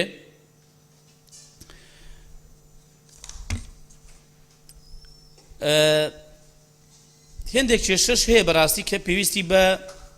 چارەسەر هەیە فعلەن ئەگەر چارەسەر بکرێت لەوانەیە وردە وردە ئەم زێدەڕۆیان شکەم بێتەوە مەسەلەن بۆ نمونە لە کاتێک کە یاسا هەیە باسیەوە دەکات کە کاتێک کە ئیتفا دەکرێت زەویەکی کشتتوکاڵ ئیتفا دەکرێت ئەو جوتیارە بە زەوی قەرەبوو دەکرێتەوە بە زەوی نیشتەجێ بوون ئەمە بەڕاستی ڕێک دەکاتەوە بۆ زێدەڕۆی کە دیارە کاتی خۆی وا بە کە بە پارە قەرەو بکرێتەوە ئەمە بە حەقیقەت بەشێک لە زەویمان بۆ دەجێڕێتەوە چونکە ئەو زەویە کە دەشدرێ بێ وەکو یەک نیشە جێبوون بەوەی کە ئیتفای بۆ کراوە هەر زەوی کشت و کاڵیە بۆ کەمتر وایە سەخەری بێ ئێمە چیمان کردووە ئێمە لە یەکەم کۆبوونەوەی خۆمان لە ئەنجومەنی ڕاوێژکاری لە 25/9/2014 بریارماندا کە ڕێنمایەکمان دەرکرد بۆ ئەو جوتیارانی کە زەویان بە شێوەیەکی شەرعی بەدەستەوەیە بۆ ئەوەی کە نەچێتە ینی بەشی زێدەڕۆیی ئێمە عەقدیان بۆ بکەین بۆی کە ئەم زەویە بێتە زەویی کشت و کاڵی و عەقدی بۆ بکرێت فعلەن ئێمە ئێستا بەردەوامین و دووبارە هێندێک هەمواری ئەم ڕێنمایی دەکەن کە ڕێنمایی ژمارە 5/2014 دووەم ئێمە لە ئەنجومەنی ڕاوێژکاری لە 25/9/2014 بریارماندا پرۆژەیەک بۆ هەماکردنی ڕێنمایی لێدانی بیر کە ئەویش دیسانەکە هەر زەرەری هەیە بۆ زەوی کشت و کاڵی و هەموارمان کردوەوە هەموارەکەش لە وەقاعی کوردستان لە 24/2/2015 بڵاو کراوەتەوە کە ئەمەش دیسانەکە بەشێک لە زەوی کشت و کاڵی ڕێی دەگرێت کە تەجاوز بکرێتە سەر ئێمە لە 2/12/2014 لە کۆبوونەوەی هاوبەشی وەزارەت مەلەکە وەزارەتی ناوخۆ و شارەوانی گەشت و گوزار و پارێزگاکانیش و سەرپرشاری ئیدارە سەربەخۆکان تاوەتی ئەو بابەتەمان کردووە هاتینە سەرەوەی کە کۆمەڵێک بریارمان داوە ئەمەش هەنگاوێکی تر بۆ ڕێگرتن لە زێدەڕۆیی و ئێمە راپۆرتێکمان لەسەر زێدەڕۆیی بە دوگومنتەوە لە ڕێکەوتی 15/1/2015 بەرز کردو بۆ ئەنجومەنی وەزیران تاکو لە ڕێکەوتی 28/1/2015 ئەنجومەنی وەزیران بڕیاری ژمارە 35دا کە وەزارەتی کشت و کاڵ و سەرچاوەکانی ئاوڕاست پێدرا بۆ پێشکەشکردنی راپۆرتێکی تێروتە سەر بۆ سەرجەم گرفت و کێشەکانی پەیوەندیدار بە زێدەڕۆیی سەرزەوی کشت و کاڵ کە ئێمەش ئەوەشمان ئەنجام داوە و لە ڕێکەوتی 21/4/2015 لە کۆبوونەوەی لیژنەی باڵای لابرنی زێدەڕۆیی لە ئەنجومەنی وەزیران بابەتەکان بە تێر و تەسەری خراوەتە ڕوو ئەوەش دیارە بڕیاری پێویستی لەبارە درراوە لە دوایین کۆبوونەوە کە باسی قانونێکمان کرد مەشروعی قانونی منع وإزالة التجاوز على أراضي الدولة کە دیارە وەزارەتی شارەوانی پێشکەشیان کردووە و بەشی زۆریشی دەچێتەوە بەشی زۆریشی باسی زێدەڕۆیی سەرزەوی کشت و کاڵ دەکات کە ئەمەش ئێستا خەریکین تەواو بکرێ ئەگەر ئەمە پەسەند بکرێ بەڕاستی هەندێک لە کێشەکان چارەسەر دەکات و ڕێگیریەکی باش دەبێت لە زێدەڕۆیەکان ئێمە ئەوە بەڕاستی هەوڵەکانمانە و ئیزاعەتەکانمانە ئومێد دەکەین کە ئینشاڵڵا دەستمان پێ کردووە ئومێد دەکەین کە ئەنجامی باشی لێ بکەوێتەوە و بتوانین ئێمە ڕێگری لە زیادەڕۆی سەرزەوی کشت و کاڵی بکەین و پاشانیش ئێمە پرۆژەمان هەیە بۆ چۆنێتی چارەسەرکردنی ئەو زێدەڕۆیانەیە کە لە کاتی خۆی داکراوە چۆن تعامل لەگەڵ بکرێ ئەوە دەمێتەوە سەر ئەو لیژنەیە کە بەڕێز جێگری سەرۆکی حکوومەت سەرپەرشتی دەکەوە ئێمەش پێشنیاری خۆمان پێشکەش دەکەین دووبارە سوپاس بە هەموو دەستان خۆش بیاخۆ سپاس بۆ بەڕێز وەزیری کشت و کاڵ و ئاودێری بەڕێز وەزیری شارەوانی و گەشت و گوزار فەرموون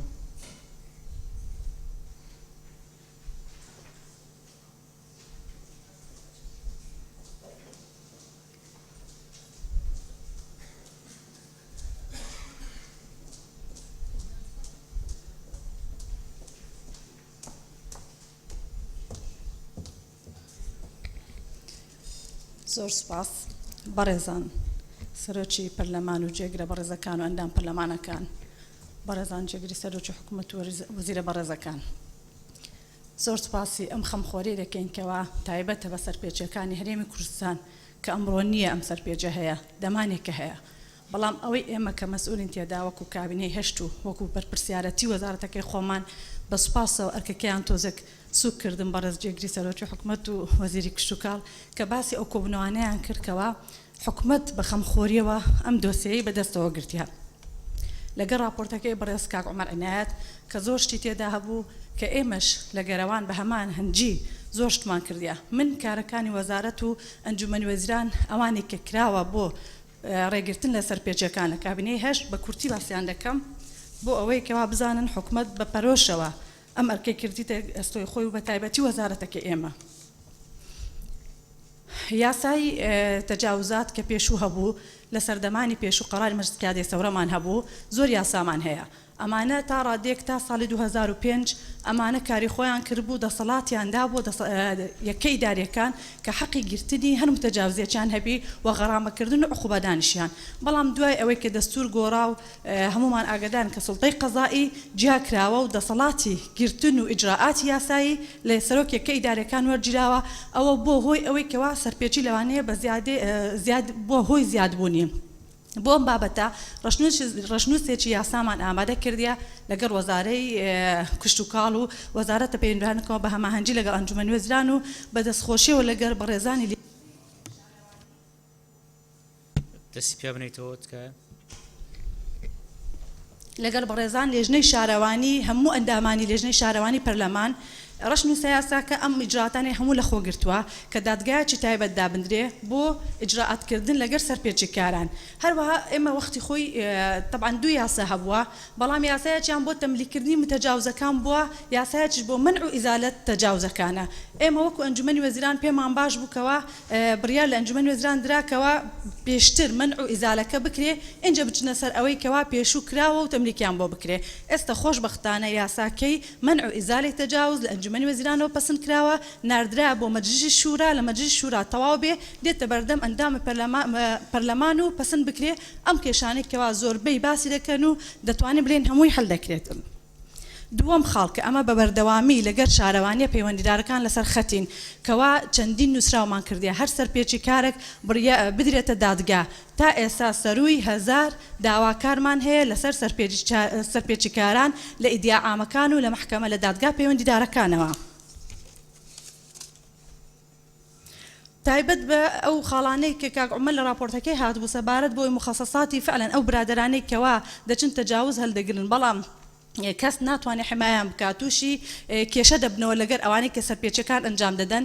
بەپێی ڕێنمایی دارایی دوای ڕێنمایەکانی دارایی زۆربەی ئەو ئیجراعاتانە لەبەرەوەی مخەسەسات ڕاگیرایە ئەمەشیان ڕاگیراوە ئێمە لەلایەن خۆمانەوە وەزارەتەوە داوامان کردیا لە وەزارەتی دارایی کە ئەم مخەساتانیان بۆ بگەڕنتەوە و ئێمە ستافەکانی شارەوانیشمان والی کردیا کە بیکەنە دوو شفتی ئێواران و شفتی بەیانیان لەبەرەوەی تا ساعت 4 لەوانەیە تەجاوزاتەکان کۆنتڕۆل بکرێ پاشەوی یاخود بە ڕۆژانی پشوەکان ئیستیغلالی پشووی دەکەن و کە نوێنەر و مراقبی شارەوانەکان لێنینە زیاتر پەرەپسێنی بەڵام ئەمەش وامان کردێکەوە ببنە دوو شفت و بە بەردەوامی تلااودێریان بکرێتن ئەمەش کارێکە کە وەزارەت پێی ئەرکێکی بە ئەرکیشی خۆی زانیوە و ئیشمان لەزەر کردیان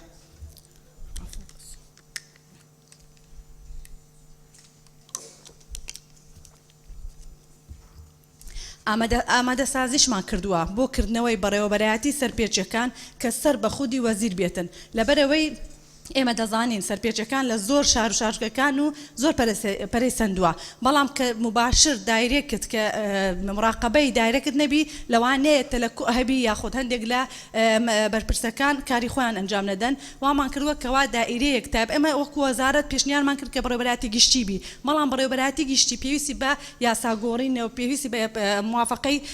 ئەنجومەنی وەزیران و پەرلەمانە بۆ یەکرمانە بەڕێوەبەرایەتی سەرپێچەکان کە سەر بە وەزیر بێتن و بتوانێت ئیجراعات و بەدواداچوون لەگەر هەموو شارەوانەکان بکرێتن بۆ بەدواداچوونی جددی ئەو سەرپێچانەی کە دەکرێت.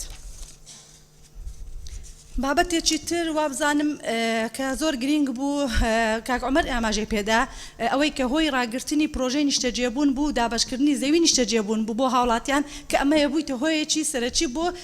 زیادەڕۆیی بەڵام ئەمەی کە ڕاگیراوە و ئەنجومەنی وەزیران و حکومەت بە پەرۆشەوە ئەم بڕیارەی ڕاگر بۆ ئەوەی خزمەتی زیاتری کەم دەرامەتان بکە لەبەرەوەی پرۆژەی نیشتەجێبوون و بەرهێنان هەمومان دەزانین ئاراستەکەی گۆڕا بوو خەڵکی کەم دەرامەت لێدا مسودمەن نەبوو بۆیە ئەنجومەنی وەزیران بە پەرۆشەوە ڕایگر بۆ ئەوەی دەستەی نیشتەجێبوون دروست بکە بۆ ئەوی سندوقی نیشتەجێبوون دروست بکە بۆ ئەوی بتوانی شوقا یاخود خانوو بۆ کەم دەرامەتان دروستکە نەک تەنها پێدانی زەوی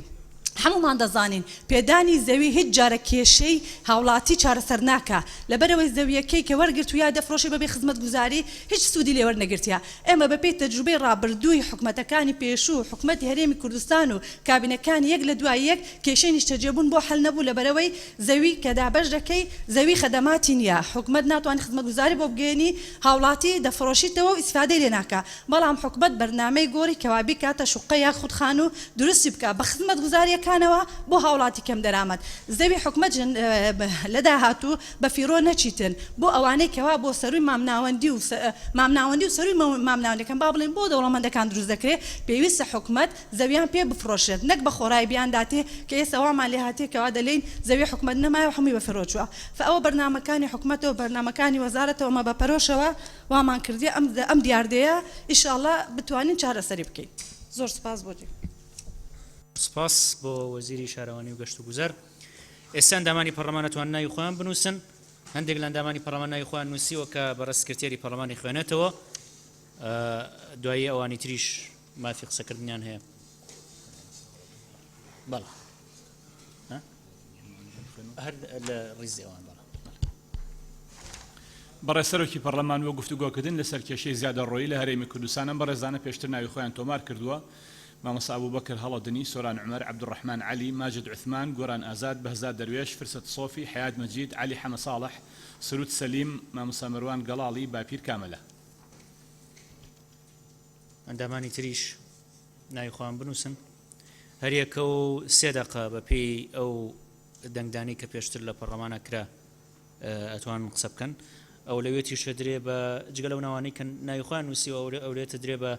لیژنە پەیوەندیدارەکان لیژنەی شارەوانی و لیژنەی کشت و کاڵ بۆ قسەکردن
جواب زانم هەمووی قساکە هەر لێرەوە بسمیلای لێ بکەین باشە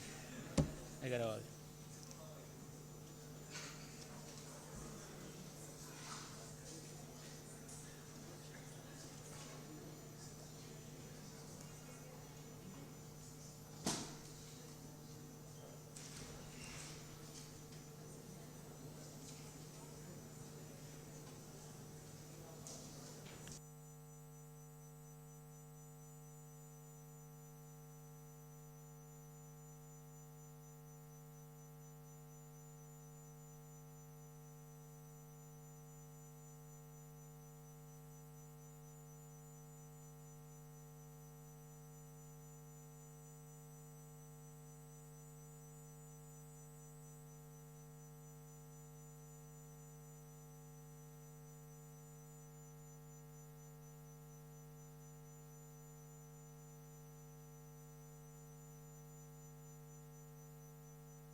بەڕێسەرۆکی پەرلەمان ئەم بەڕێزانە ناویان تۆمارە بۆ گفتوگۆکردن لەسەر کێشەی زیادە ڕۆیی خەڵف ئەحمەد ڕێواز فایق سالار محمود قادر وتمان تەلار لەطیف ئاواز جەنگی مردان خدر تحسین ئیسماعیل نەجات محەممەد علی هالۆ فەیروس تاها عباس غەزالی ئاواز حەمید برزۆ مەجید بەهار عەبدوڕەحمان ئەیوب عەبدوڵڵا ئەنوەر قادر بەهار محمود پەروا علی سهراب میکائیل حەسەن ساڵح محمود حاجی عومەر فایق مستەفا کەژاڵ هادی مامۆستا عمر کۆچەر، حاجی کاروان، یڕوانە نیسان، غەریب مستەفا، کەمال یەڵدا، دکتۆر عەبدوڵڵا جاسم،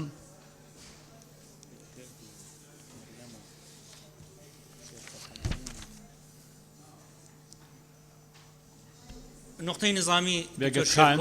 وڵا بەرە سەرۆژی پەرلەمان من پێشتریش باین لای کاگاوکار ناوم نووسی بوو هەرویستمەوەش بیری بەڕێ سکرتێری پەرلەمان بخەمەوە باشە خۆم چوومە ژوورەکە سپاس کەعبڵاژ نایە بنووسن کاک بەهزات برای سەرۆکی پەرلەمانی جنابەتە بەحث کرد ئەو لژنێت پەیوەندیدار ئەولەویەت بوونە ئایا سکرتێری پەرلەمانی زانیت کیش ئەندامێ لژنە شارەوانی بەڵێ ناوەکان لەبەردەستمان لەبەردەستن دەست خۆش مریەم سەمەد، کاک عەباس،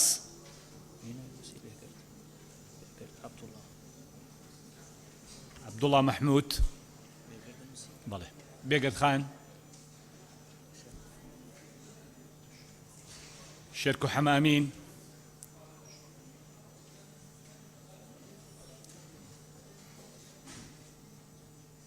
شکوری ئیسماعیل،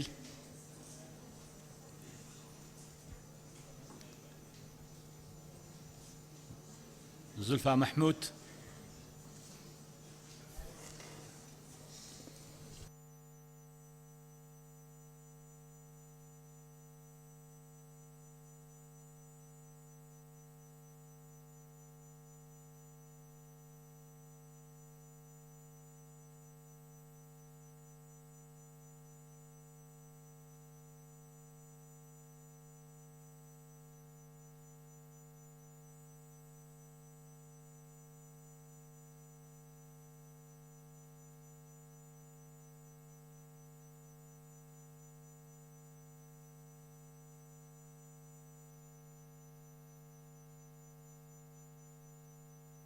ئەوە کرد هەڵەتنی فەرموو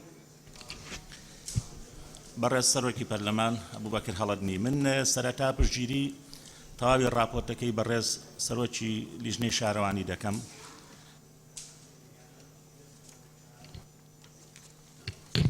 بێجگەلەوەی پێشتر من ئاگاداری کارنامەی و کۆبوونەوە دەبم بیرۆکەیەکم نووسی بوو لەبەرەوە هیوادارم 1 دقیقە کاتری زیاترم پێبن. لە ڕاپۆرتەکەدا ئاماژە بە جۆرێکی تر لە تەجاوزات نەکراوە، ئەویش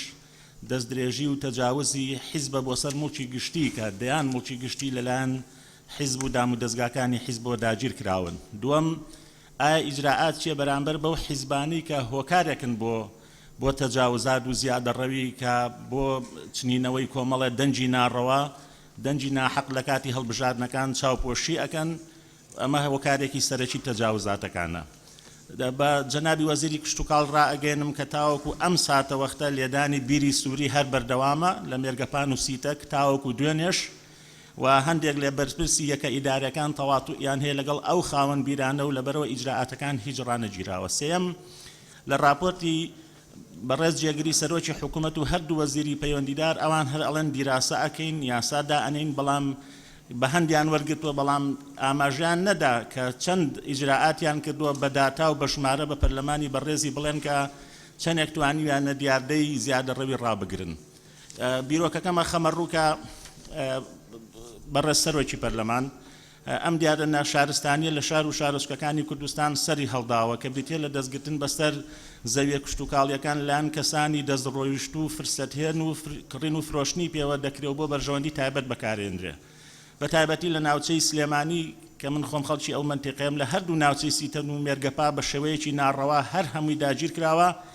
ئێستا ئاژەڵێکی چێوی پەلەوەرێکی چێوی ناتوانێت لەم بەر و ئەو بەری ئەو شاخە بپەڕێتەوە کە ئەوە لە کاتێکا موڵکی هەموو خەڵکی کوردستانە. دوایەمین هەوڵی ناشارستانی لەم ڕۆوە ڕاکێشانی جادە و بەشبەشکردن و نیشانەکردنی شاخی سەربەرزی پیرەمەگرونە. ئەو شاخەی کە مامۆستا تۆفیق وەهبی بەگ لە وەسفیا ئەڵێ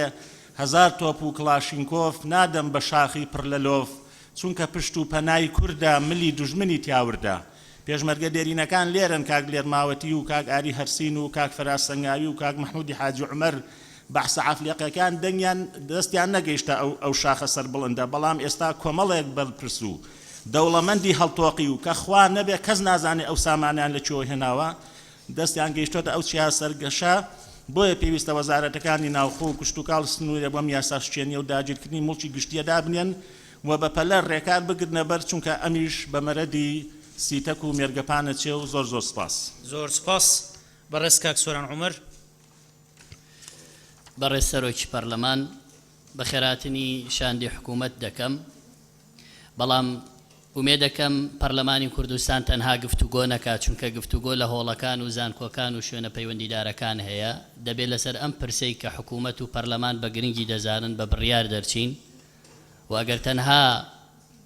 دەردەشە بێ و نیگەرانی بێ حکوومەت بڵێ بە ئێمە ناکرێ بە سێ دەسەکرێ، ئێمەش بڵین دەبێ حکوومەت بیکە، ئەی هاوڵاتیان ڕوو لە شۆ بکەن و چێ بەر بەم کارە ساتە بگرێت کە ڕووی لە زەوی ئەم وڵاتە کردووە. بۆیە بەڕاستی دەبوو وەزیری ناوخۆ وەزیری سامانە سروشتیەکان لێرە بن، پەیوەندی ڕاستە و خۆشی بەوانەوە هەیە. دەبوو سەرۆکی لیژنەی پەیوەندیدار لە حکوومەت هەردوو وەزیری لەگەڵ خۆی بهێنایە. کێشەی زیادەڕۆیی سەرەتاکەی لە بازرگانی پێکردن بە زەویەوە دەستی پێکرد کە حکوومەت لێی بەرپرسیارە، و لە هیچ شوێنێکی دنیا ئەو حاڵەتەی لێرە هەیە بۆتە بازرگانیکردن، لە هیچ شوێنێکی دنیا زەوی بازرگانی پێوە ناکرێ بەداخەوە لە هەرێم لە سەرەتاوە دابشکردنی زەوی و بازرگانی پێوەکردنی تا ئێستا بەردەوامی هەیە، کارەساتی بەرەمهێناوە. حاڵەتێکی تر ئەو تەجاوزەیە کە حکوومەت بۆ خۆی دەیکا. وەزارەتی شارەوانی لە یەکێک لەو پرسانەی کە ئێستا لە بەردەستی بەڕێستانە ئاراستەی حکوومەت کراوە بۆ پرساندن 301 دۆنم زەوی وەزارەتی دارایی دوای 4 ساڵ مامەڵە پێوەکردن، تەخشان و پەخشانکردنی دانی بە حیزب و تاپۆکردنی لەسەر حیزب دوای 4 ساڵ دەزانرێ ئەمانە زەوی وەزارەتی داراییە. هەر زەوی وەزارەتی کوشت و کاڵ نییە، زەوی وەزارەتی دارایی هەر هەمووی بەدەستی وەزارەتی کوشت و کاڵ تەجاوزی کراوەتە سەر و تەسەڕوفی پێوە کراوە و بە ناوی ماستەر پلانەوە کە ماستەر پلان تەنها بۆ ئەوە جێبەجێ دەکرێت زەوی کشت و کاڵی بکەن بە زەوی نیشتەجێبوون بە شوێنی تەوزیعکردنی. وەزارەتی شارەوانی زەوی داوە بە خەڵکێک لەم شاری هەولێرە فرۆشتێتی بە 16 ملیۆن دۆلار و بە قەتعا تەخشان و پەخشان ئەی فرۆشێت لە کاتێکا بۆ پرۆژەی خێرخوازی دراوە. لە مساتەحە لەوە بەرهێنان لە هەموو بوارەکان تەجاوز هەیە و تەجاوزی مەترسیداریش کراوە. حکوومەت لێی بەرپرسە و بە پێشچاوی حکوومەتەوە ڕوودەدات. جگەلەوە وەزارەتی شارەوانی و حکوومەت گاڵتە بە مەشاعیری خەڵک دەکات لە هەڵمەتەکانی هەڵبژاردن. هەزاران پارچە زەوی بە ناوی هەوایی داوە بە خەڵک ئێستا گیرۆ دەبووە بۆ بە مەلەفێکی گەورە. ئەمە بەڕاستی وەزارەت لێ بەرپرسە و دەبێت چارەسەر بکرێ. یعنی چی بۆ هەڵمەتی هەڵبژاردن ڕقەمێکە دەی بە خەڵک هی زەوی و زەویەکەش بوونی نییە و هەتا ئێستا ئەو خەڵکە گیرۆ دەیە. ئەگەر تەماشا بکەین هەر لێرە لە شاری هەولێر لە نێوان شاوێس و بنەسڵاوت چەند گوندێکن، بڕۆ بە شۆفڵ سەیری کە بزانە چۆن گەنم هەڵەجێڕێتەوە کۆمەڵێک بەرپرسی حیزبی و حکومی بە قوتعە دەیفرۆشن و زەمانەی بە خەڵکە دەن کە دەڵێن. دەستخۆش کاتی تەواو بوو کاک سۆران، سپاس. بەڕێز کاک عەبدوڕەحمان عەلی ڕەزا. بەڕێز عەبدوڕەحمان عەلی ڕەزا،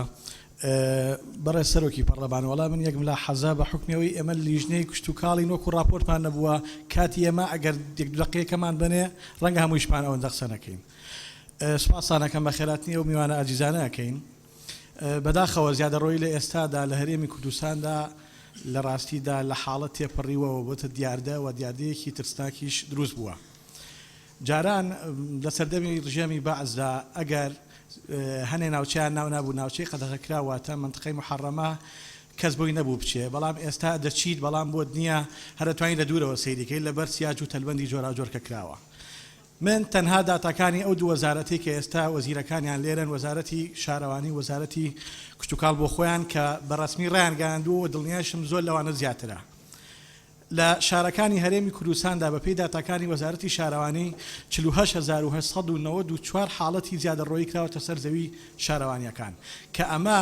زۆرینەی پێم وایە 39,000 بەرەوژووری لە سنووری پارێزگای دهۆک و هەولێردایە. وەزارەتی کشت و کاڵ و سەرچاوەکانی ئاو بە پێی ڕووپێوەکەی خۆیان کە ساڵی 2012 2487 تەجاوزات کراوەتە سەر زەوی کشت و کاڵی لەو کاتەوە تا ئێستا 4 هێندە زیادی کردو بە وتەی خۆیان کە دەکاتە 9948 کە ئەمانە حاڵەتی خراپن. تەنانەت تەجاوزات و زیادەڕۆیی کراوەتە سەر ژێر زەویش نەک سەر زەوی لە کوردستانە بە پێی داتاکان 41,000 بیل لێدراوە کە لەم 41 21 بە زیادەڕۆیی کراوە بەداخەوە. من ئەمێ قسەی لەسەرەوە بکەم کە زیادەڕۆیی تەنها هاوڵاتینەی کردووە بەڵکو حکوومەت بۆ خۆی پشکی شێری بەردەکەوێت لە زیادەڕۆیە بۆ سەر زەویەکانی هەرێمی کوردستان من تەنها نمونەیەک دێنمەوە لە ساڵی 1992ەوە تا ئێستا بەهۆی ماستەر پلان بەهۆی فراوانبوونی شار و شارۆچکەکان لە هەرێمی کوردستاندا زیاتر لە 1,651,199 زەوی کشت و کاڵی بەکارهێنراون بۆ فراوانکردنی شار و شارەکان کە ئەمە لە هەموو دنیاشتیوا بە تاریخ نەبووە. تا ئێستا 45,000 دۆنم تەنها بۆ پرۆژەکانی وەبەرهێنان بەکار هاتووە کە ئەمانە بۆ خۆی لە ڕاستیدا کارەساتی گەورەی بەدوادێ. من یەک دوو پرسیار ئاراستەی و بەڕێزانە دەکەم باسی لیژنەکەیان کرد ئەوە هیچ هەماهەنگی نێوان وەزارەتی کشتتوکاڵ و وەزارەتی شارەوانی تا چەندە چونکە زۆربەی کێشەکان پەیوەستە بە هەردووکیانەوە. دوو بەڕێز وەزیری شارەوانی و گەشت و گوزار بڕیارێک هەیە سەبارەت بە قەرەبووکردنەوەی 2 دۆنم بە پارچەیەک زەوی لە ڕاستیدا ئەم بڕیارێکی پێما بێت تایبەتە و شخصیە و لە هەندێک ناوچە جێبەجێ کراوە لە ناوچەکانی کە ئیشی پێ ناکرێت تکایە ئەگەر بڕیارەکە ڕسمی و لایەن حکوومەتی هەرێمی کوردستانەوەی با بۆ هەموو ناوچەکان مێکەنیشە بۆ هەموو شوێنەکان ڕابگیرێت و پێشنیارەکەم ڕووپێویەکی ورد لەسەر زەویە کشتتوکاڵەکان بکرێتەوە لەبەر ئەوەی کۆمەڵێک زەوی هەیە بە تایبەت لە سنووری ناوچەی هەولێرە زەوی کشتتوکاڵیەوە بە بەردەڵان ئەژمار کراوە. دەستخۆش سپاس کاتەواو بوو. یە خاڵم هەیە عفونکە فەرمانیش ئەوەی کاک مامەستا بەکر هەڵەدنی وتی فەرمانی ژمارە 24/8 هەیە لە 27/2/2011 کە سەرۆکایەتی ئەنجومەنی وەزیران تایبەت بووە بە دروستکردنی لیژنە بۆ گەڕانەوەی مڵکە گشتیەکان چی بەسەر هات ئەو بڕیارە سپاس بەڕێز مامۆستا ماجد عوسمان.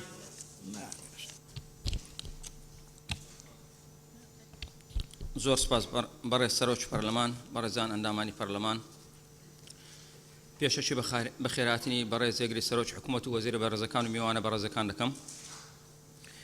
راپۆرتەکەی هاوڕێم کاک عومەر عینات راپۆرتێکی تێر و تەسەل بوو بەڵام بە زۆرێک لە زۆرەکان بابەتەکانی تێکەڵ کردبوو. ئەوەی گرنگە ئەوڕۆ ئێمە تاوتۆی زێدەڕۆیی کردن لە سەرزەویەکانی دەوڵەت بکەین جا ئەگەر لە سنووری شارەوانی بێت یا کشتتوکاڵی بێت. وەک ئەو شارەزایی هەمانە هەموو وەزارەت و لایەنە پەیوەندیدارەکان بەرپرسن لەو دیاردەیە بە تایبەتی وەزارەتی کشتتوکاڵ و وەزارەت شارەوانی و وەزارەتی ناوخۆ ئێمە سەردانی چەندین قەزا و ناحیەمان کرد وەک لێژنەی شارەوانی بە تایبەتی لەگەڵ هاوڕێم کاک کەماڵ هێڵدا لەگەڵ قایمقامەکان و بەڕێوەبەری ناحیەکان کۆبووینەوە و گفتگۆمان کرد سەردانی چەند شوێنێکمان کردووە بە خۆمان بەداخەوە بە چاوی خۆمان بینیمان ببورن ئەگەر دەڵێم لە هەندێک شوێن زەوی دەوڵەت فەرهود دەکرێت چیا بە جەک هەمەر و شۆفەل و بلدۆزەر دەڕوخێندرێت دارستانەکان لە ناو دەبردرێت یا دەسوتێندرێت تا سیفەتی غاباتی لەسەر لا بچێت قەنتەڕەی ئاو پڕ دەکرێت بۆ ئەوی بکرێت بە قەتعی نیشتە جێبوون ڕێگەی هاتوچۆ ئیفراز دەکرێت محەڕەماتی جادە نەماوە بەدەیان بیری سووری و پایل لە یەک ناوچەدا کار دەکەن لەبەر چاوی حکوومەت و لایەنی پەیوەندیدار لەبەر چاوی ئەوان خەڵکانێکی دەسەڵاتدار بە تایبەتی خەڵکانێکی عسکەری بە ئۆتۆمبیلی عسکەریش لەگەڵ چەند کەسێک کە نووسنگەی عقاراتیان هەیە لە قەزا و ناحیەکان بەیەکەوە زەوی کشتتوکاڵی ئیفراز دەکەن و بیر لێدەن و دەیفرۆشن شوێنە گەشتیارەکان و تافگەکان لەلایەن چەند کەسێک احتیکار و ئیستیغلال کراوە چ قایمقام چ مدیر ناحیە چ سەرۆک شارەوانیەکان قسەیان ناڕوات هیچیان پێ ناکرێت بەڵکو تەهدیدیش دەکرێن ئەگەر ئیجرات بکەن و ئەوەش ئەو بەڵگانەیە کە دوێنێ لە قەزای شەقلاوە بەدەستمان کەوتووە کە چەند کەسیان داگیر کردووە و ئیجراتیان بۆ نەکراوە و دادوەریش نەیتوانیوە بیانگرێ و هەمویانی بەڕێ کردووە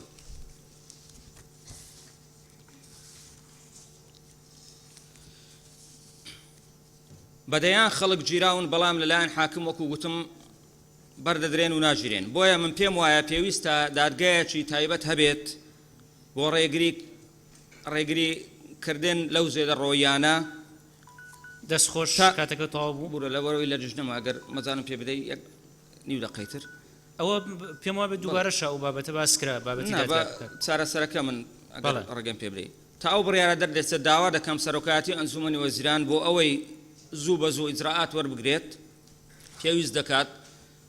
کە ئەو ئەرکە وەک بەشێک لە قایمقامەکان داوایان کرد لە ئێمە بسپێردرێت بە لایەنی سەربازیەکانی ناوچەکان و هێزی پێشمەرگە بە هەماهەنگی لەگەڵ پارێزگاکان و قەزاکان ئەویتر ئەتوانی بەیاداش تا ڕاستەی بەڕێزان سەرۆکی ئەنجومەنی وەزیران و وەزیرە پەیوەندیدارەکانی پێی سوپاس بۆ جەنابەت بەڕێزکە گۆران ئازاد بەڕێز سەرۆکی پەرلەمان بەڕێز ئەندامانی پەرلەمان بەخێرهاتنی شاندی حکوومەتی هەرێمی کوردستان دەکەین بەشی زۆری قسەکان کرا من هەم قسە و هەم با بڵێن لە شێوەی پرسیار ئاراستەی نوێنەرانی حکوومەتی هەرێمی کوردستان دەکەین ئێمە لە ساڵی 2006 خۆیان ئاماژەیان پێدا کە بە فەرمانی ئەنجومەنی وەزیران زەوی دابەشکردن ڕاوەستاوە بەڵام لەگەڵ دابەش ئەوەی کەوا زەوی نوێ دابەش نەکراوە کێشە ئێوەش هەبووە کەوا ئەوانەی کارتیان هەبووە ڕاستە ئێستا بەدەست خۆشیەوە بە ڕێز وەزیری شارەوانی کاریان کردووە بۆ تاپۆکردن بەڵام نەکراوە کەمەوای کردووە تەجاوزاتێکی زۆر بکرێ و ئەوانەی قەرەبوویان وەرگرتووە کە لە راپۆرتەکەی کاک عومەریش هاتووە بۆ نمونە وەکو ئەوانەی کە لە لای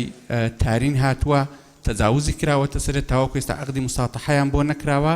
و جگە لەوە دابەشکردنی نوێش وەستاوە ئەمە یەکێکە لە هۆکارەکان چونکە هاوکاتیش لە ساڵی 2012 تا ئێستا یەک پرۆژەی وەبەرهێنا با بڵێن نیشتەجێبوون مۆڵەتی پێنەدراوە کەواتە تۆ لەلایەک زەوی دابەشکردن وەستاوە کارتەکانیش تاپۆ نەکراوە و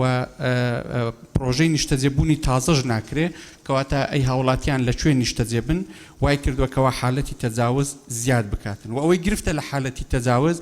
کە ئەو ئیجراتانی ئێمە دەیبینین دەکرێ بە زۆری لەگەر ئەو خەڵکە دەکرێت کە زەویەکە دەکڕن نەک ئەو خەڵکەی زەویەکە دەفرۆشن لە کاتێکە ئەو کەسەی زەویەکە دەفرۆشێ زۆر کات سەرمایەدار و دەسەڵاتدار و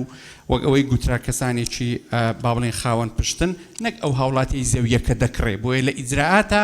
بەر لەوەی خانووەکە تێکدرێت دەبێت ئەو کەسە بگیرێ ئەو کەسە ئیجراعاتی لەگەڵ بکرێ کەوا هەڵدەستێ بە گوریز لێدان لەسەر زەویەکان و فرۆشتنی کەمە یەکێکە لە کێشەکان و ئێمە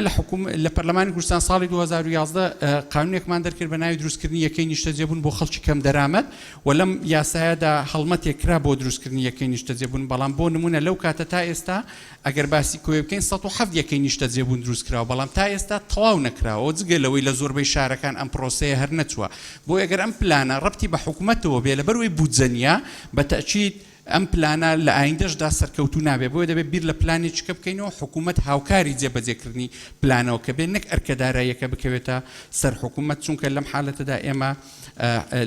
لە مەرحەلەیەک لە مەرحەلەکان دەوەستێ ئەگەر نەکارێکی باش بوو ئەم یەکە نیشتەجێبوونانە دروست بکراوە و لەسەر مەسلەی زەوی کوشتتوکاڵی بەڕاستی ئەو ئامارەی ئەو سەربەدەست ئێمە گەیوە کە ئەگەر هەڵەنە 450,000 دۆنم زەوی کەمتر بەهۆی فرۆشتنی بۆ شوێنی گەشتیاری و با بڵێن مەزرعە کەمتر زەوی کوشتتوکاڵی لەسەر کراوە ئەنجا ئەگەر وابێ بەڕاستی ساڵ بە ساڵ ئێمە ئاسایشی خۆراکیمان لە مەترسیدا دەبی لەبەر ئەوەی هەموو ئەو زەویانە بفرۆشرێ ئەمە گرفتە و حکوومەتی هەرێمی کوردستان لە هەمووی ئەساستر مەسەلەی ئیفراز و ئیطفای زەوی کە هەندێک شت هەیە ڕاستە ڕەبتی بە قەراراتی لایەنی ئەمنیوە ئاسان بکاتن سپاس بەڕێز کاک بەهزاد دەروێش برای سروکی پارلمانی خیرودنا جگری سروکی انجمنی وزیران و وزیرت بررس کن پراستی از جم اگر سرکی تجاوزات رؤیه و استراتیجی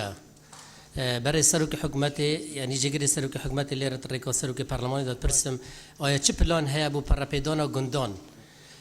هکر تجاوزات سر عرض زراعی آن شارعانی بینه کرن چی که حتان و کما اهمیت و گرنگینه دا گندان راستی برنده برنده از بیشتر ویگاوی عرض زور پارچه عرض گران ملک شاروانی تجاوز سرته تکرن و رخ کدیش گند چول بن و کشتوکال نای تکرن وکی گویی اف کشت درست بید. خاله کدی یا گرنگ از افیاسا صفت استعجال پیدا هشت چهار که عمر آماده پیکر هاتانو که دبیوت لجنه سای کوتاهی پی اینا با خاله کدی یا گرنگ برای سروک پارلمانی و يعني هندك برج جگری سروک حکومتش بحث کرد هندك کس یتی هرما کردستان بالا دستن دی گرکه که تجاوز دی چی کن و دی قطع فروشن دی خانیال درست کن و دی بوهنا تاپو کرن اما نمونش میاد بردست بلام کسی که هجاری کم درآمد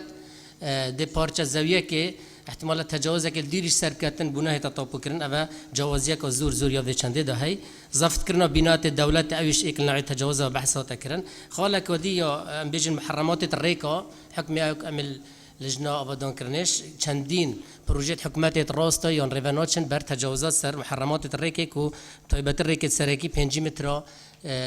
كو وبتر بيتن نوعا كي دي يان جورا كي دي تجاوزاتا اويش بحث لنا وتكن مثلا مساطحات براستي چندين بروجه بنوع مساطحات دينا چندين كسد بالا دست واحتمال دي فياسش وكي قلتي اجراءات قالنا هنا كرن خالك ودي جوازي ما بين كسن بالا دست وهجاره مثلا تجاوزاتا بنمونه عندك كس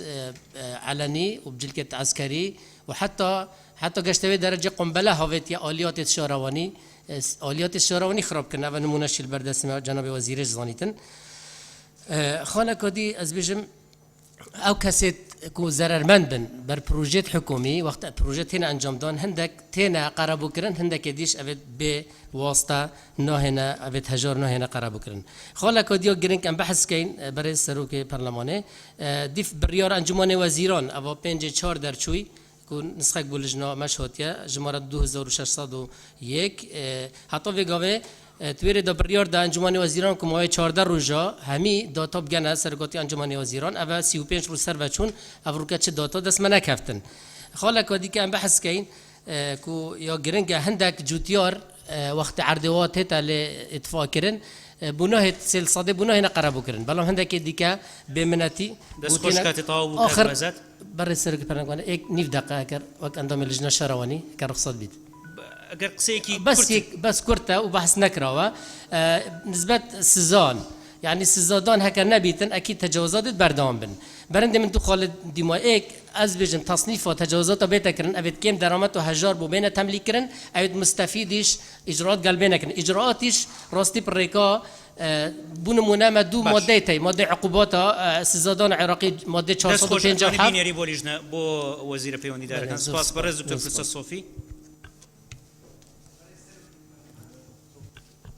برای سەرۆکی پەرلەمان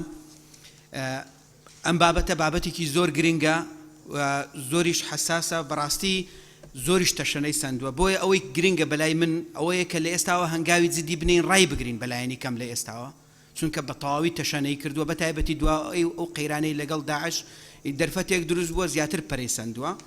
ینی ئەوەی کە لە وڵاتی ئێمە ڕوودەدات لە هەرێمی ئێمە ڕوودەدات باوەڕ ناکەم لە هیچ شوێنێک ڕوو بدات بۆ نمونە من ئەوانە هەموو تاپۆی خەڵکن لەلامە تاپۆی زەویە و ئەوەش خەریتەکەیەتی بڕۆ هەمووی داگیر کراوە لەلایەن خەڵک ئێستا تاپۆی هێنالە لە دەستور لە قانون مولکی حەقەکی مقدسە دە بەرچاوی حکوومەت ئەوە هەمووی داگیر کراوە چەند دەستی کردو فرۆشراوە یعنی بەڕاستی ئەمە لە هیچ شوێنێکی دنیا ڕوو نادە کە تۆ تاپۆت هەبوو لە تەزیل عقاری بەناوی من تەزیل کرا چۆن ڕێگە دەدرێ خەڵکێکی تر داگیری بکات بۆیە بەڕاستی حەدیقە سەوزایی حتا ترافیک لایت گۆڕاوە شوێنی یعنی ئەوەندە تەجاوزات بەەوە بوو بۆیە بە تەسەوری من ئەوەی کە گرنگە لە گۆڕینی ڕەگەزی زەوی لە گۆڕینی شوێنە کە بۆ سیاحە بۆ دوایە بۆتە سەکەنی ئێمە ئێستا هەموو ئەو لیژنانەی کە پێک دێن و هەموو ئەو بەڕێز وەزیرانەی کە لێرەن تەشریفیان لێرەیە ئەوەیە کە هیمەت بکەن ڕابگرێ ئەوەی من لە وەزیری کشت و کاڵ گوێم لێ بوو وەکو ئێمە گلەی دەکات جاری ڕابردوش من لەگەڵ لە خزمەت جەنابی ئەوم عرض کرد بەڕاستی ئێمە چاوەڕوانی ئیجراعات دەکەین ناکرێ ئێوە وەکو لەگەڵ ئێمە ڕەخنە بگرن بۆیە بە تەسەوری من جارێکی تر تەکید دەکەمەوە ناکرێت چیتر بە پرینسیپی ئەمری واقع تعامل بکرێ هەر ئەوەندە هاوڵاتی گەیشتە سەقف ئیتر تەواو شەو ئیش دەکە بگاتە سەقف ئیتر تێک نادرێ ئەبێتە ئەمری واقع و جارێکی تر بەڕاستی ئەو گروپ ئەو تیمانەی تەجاوزات ئێمە لەگەڵیان دانیشتین معاناتی زۆریان هەیە بێ ئیمکانیاتن مدیر ناحیەکان وەکو بەڕێز وەزیری شارەوانیش باسی کرد مدیر ناحیەکان قائم قامەکان مشکلەی گەوریان هەیە لەوانەیە خەلەل لای ئێمە بی لە پەرلەمان دەستمان بەست و ناتوانن 5 دقەش حجزی ئەو کەسانە بکەن کە تەجاوز دەکەن یعنی بۆیە بە تەسەوری من ئێمە یعنی تۆزێک بە قانونیش بی دەستیان بکەینەوە چونکە بەڕاستی لەژێر سای بەناوی خەڵک بەناوی هەیە بەناوی پێشمەرگە بەناوی شەید کە ئەو ناوانەش بەکاردەین کە لە ڕاستیش داوانین ئەوانە خەڵکێکی تاجرن و ئیستیغلالی ئەو ناوەی خۆیان کردووە و تەجاوز دەکەن و زەوی نەما زەوی کشتتوکاڵی نەما زەوی سیاحی نەما و هەمووی سیم کرا بەڕاستی ئەمە پێم وایە کێشەیەکی زۆر گەورەیە و دەبێت بەجددی لەسەری بوەستین تەنها پێکێنانی لیژنەیەک بەس نییە دەبێت ئیجراعاتی فعلی بکرێ و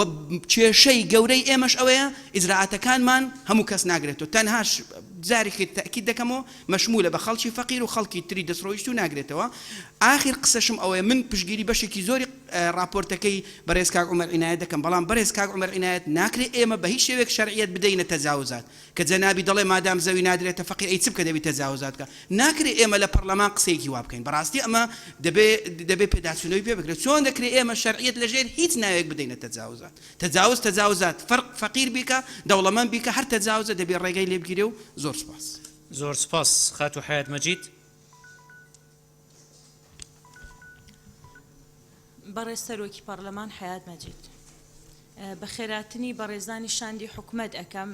من خاڵەکانم زۆرن بەڵام هەوڵێن بە شێوەی خوێندنەوە تۆزێک بە پەلە بیڵێن بۆی وەختەکەم لە کاتی خۆیان تەواو بم خاڵی یەکەم زیادەڕەوی لەسەر کەناری ڕووبارەکان دەکرێت بۆ دروستکردنی چەولم ئەمەش بۆتە هۆی زیادەڕەوی لەسەر ڕووبارەکان تەنانەت هەندێک شوێنی ڕووبارەکان لە ڕێڕەویەکان لە مەترسیدایەتکە لەو بارەیەوە چی کراوە بەپی زانیاریەکانی ئێمە لە کاتی ئەنجامدانی زیادەڕەوی بڕیاری دەست بەسەراگرتنی کەلوپەلەکان هەیە بەڵام بڕیاری دەست بەسەراگرتنی کەسەکان نین پێویستە بڕیاری دەستگیرکردنی کەسەکان دەربکرێ بەبێ جیاوازی لە نێوان دەسەڵاتدار و بێدەسەڵات ژمارەیەک بەرپرسی سەربازی هەیە زیادەڕەویان لەسەر زەوی شارەوانی کشتتوکاڵ کردووە ڕێگەگرتن لەو کارە بەڕێزان چیان کردووە داواکارم لە حکوومەتی هەرێم دەسەڵات بدات بەسەروەکی یەکە ئیداریەکان بۆ هەڵگرتنی زیادەڕەوی کە بەپێی بڕیاری دادگای تەمیز ڕاگیراوە و بەڕێز جێگیری سەروەکی حکوومەتیش ئاماژەی بەوەیە حکومت بەبێ جیاوازی دەسەڵاتدار و بێدەسەڵات هەڵمەتی ڕوخاندنی ئەو زیادەڕەویانە دەست پێ بگات کە دەبنە ڕێگرتن و گرفت بۆ ماستەرپلانی شار و شارۆچکەکان بەڵام بەمەرجێک شوێنی نیشتە جێبوون بۆ ئەوانە دابین بکات کە خەڵکی کەم دەرامەت و پێشمەرگە و خانەوادەی شەهیدانن بەپی فەرمانی ژمارە 3543 لە 4/2015 بە واژۆی بەڕێز سەرۆکی حکومەت لەسەر ڕۆشنایی لیژنەی تایبەت بە قەدەغەکردن و لابردنی زیادەڕەوی لەسەر زەویوزاری گشتی کۆمەڵێک بڕیاری گرنگ دراوە یەکێک لەو بڕیارانە کە لە ئاخر خاڵدایە باز لەوە دەکا هەردوو وەزارەتی ناوخۆ و پێشمەرگە و دەستگای ئاسایشی هەرێمی کوردستان هێزێکی هاوبەش ئامادە بکەن و پێکی بهێنن بۆ جێبەجێکردنی بڕیاری لادان و تێکدانی زیادەڕەویەکان بۆ پێگهێنانی ئەم هێزە گەشت و نەتەکوێ چەند خاڵێکی تایبەتم هەیە بە قەزای سەید سادق یەکێک لەو خاڵانە لە قەزای سەید سادق لە ساڵی 2006ەوە تاپۆکردن لەم شارەیە هەیە بەڵام تا ئێستا دوو گەڕێکی تاپۆ کراوە ئیشەکەیان وەستان و ئایا وەستانی ئەم ئیشە بۆچی ئەگەڕێتەوە خاڵێکی تر یەکێکی تر لە کێشەکانی قەزای سەید سادق کێشەی مڵکەکانی مەحمود بەگە کە کەسوکار و خانەوادەی ئەم بەڕێزە بە ئارزووی خۆیان زەویەکان دەفرۆشن و هیچ حسابێک بۆ شارەوانی ناکەن و دۆسیەکە لە شارەوانیە و ناجوڵێنرێ و دەستی بۆ نابرێت هۆکاری ئەم بەلا ڕێدابردنی ئەم دۆسیەیە بۆچی ئەگەڕێتەوە لە شاری سەید سادق لە ساڵی 2006دا پرۆژەی بۆری ئاو دروست کراوە لەلایەن کۆمپانیای ئادەمەوە بەڵام ئەم کۆمپانیایە بۆری بەکارهاتوو جارێکتر لەو پرۆژەیە بەکارهێناوەتەوە کە بۆتە هۆی نەخۆشی شێرپەنجە لەو شارەیە لەم شارەیە بە ڕۆژەیەکی زۆر ئەو نەخۆشیێت تەشەنەی کردووە ئەمە یەکێکە لە کێشە زەقەکانی سەید سادق پلانیان چییە لەم بارەیەوە بۆ گۆڕینی ئەو بۆریانە دەست خۆش کاتە تەواو بوو خاتو حیات بەڕێز کاک عەلی حەمەد ساڵح بەناوی خۆی گەورە بە خێراتنی بەڕێزانەکەم دیارە ئەم بابەتە تێکەڵێکی زۆری تیاکرا لە نێوان ئەو هاوڵاتی ئاسانیای تەجاوزیان کردووە لەگەڵ تەجاوزە گەورەکانە من بە بەڵگەوە ئێستا بە ڕقەمەی خەمەڕوو هەموو ئەو تەجاوزانەی لە کفریوە کراوە بۆ زاخۆ بە ڕووبەری زەوی لێکی دەیتەوە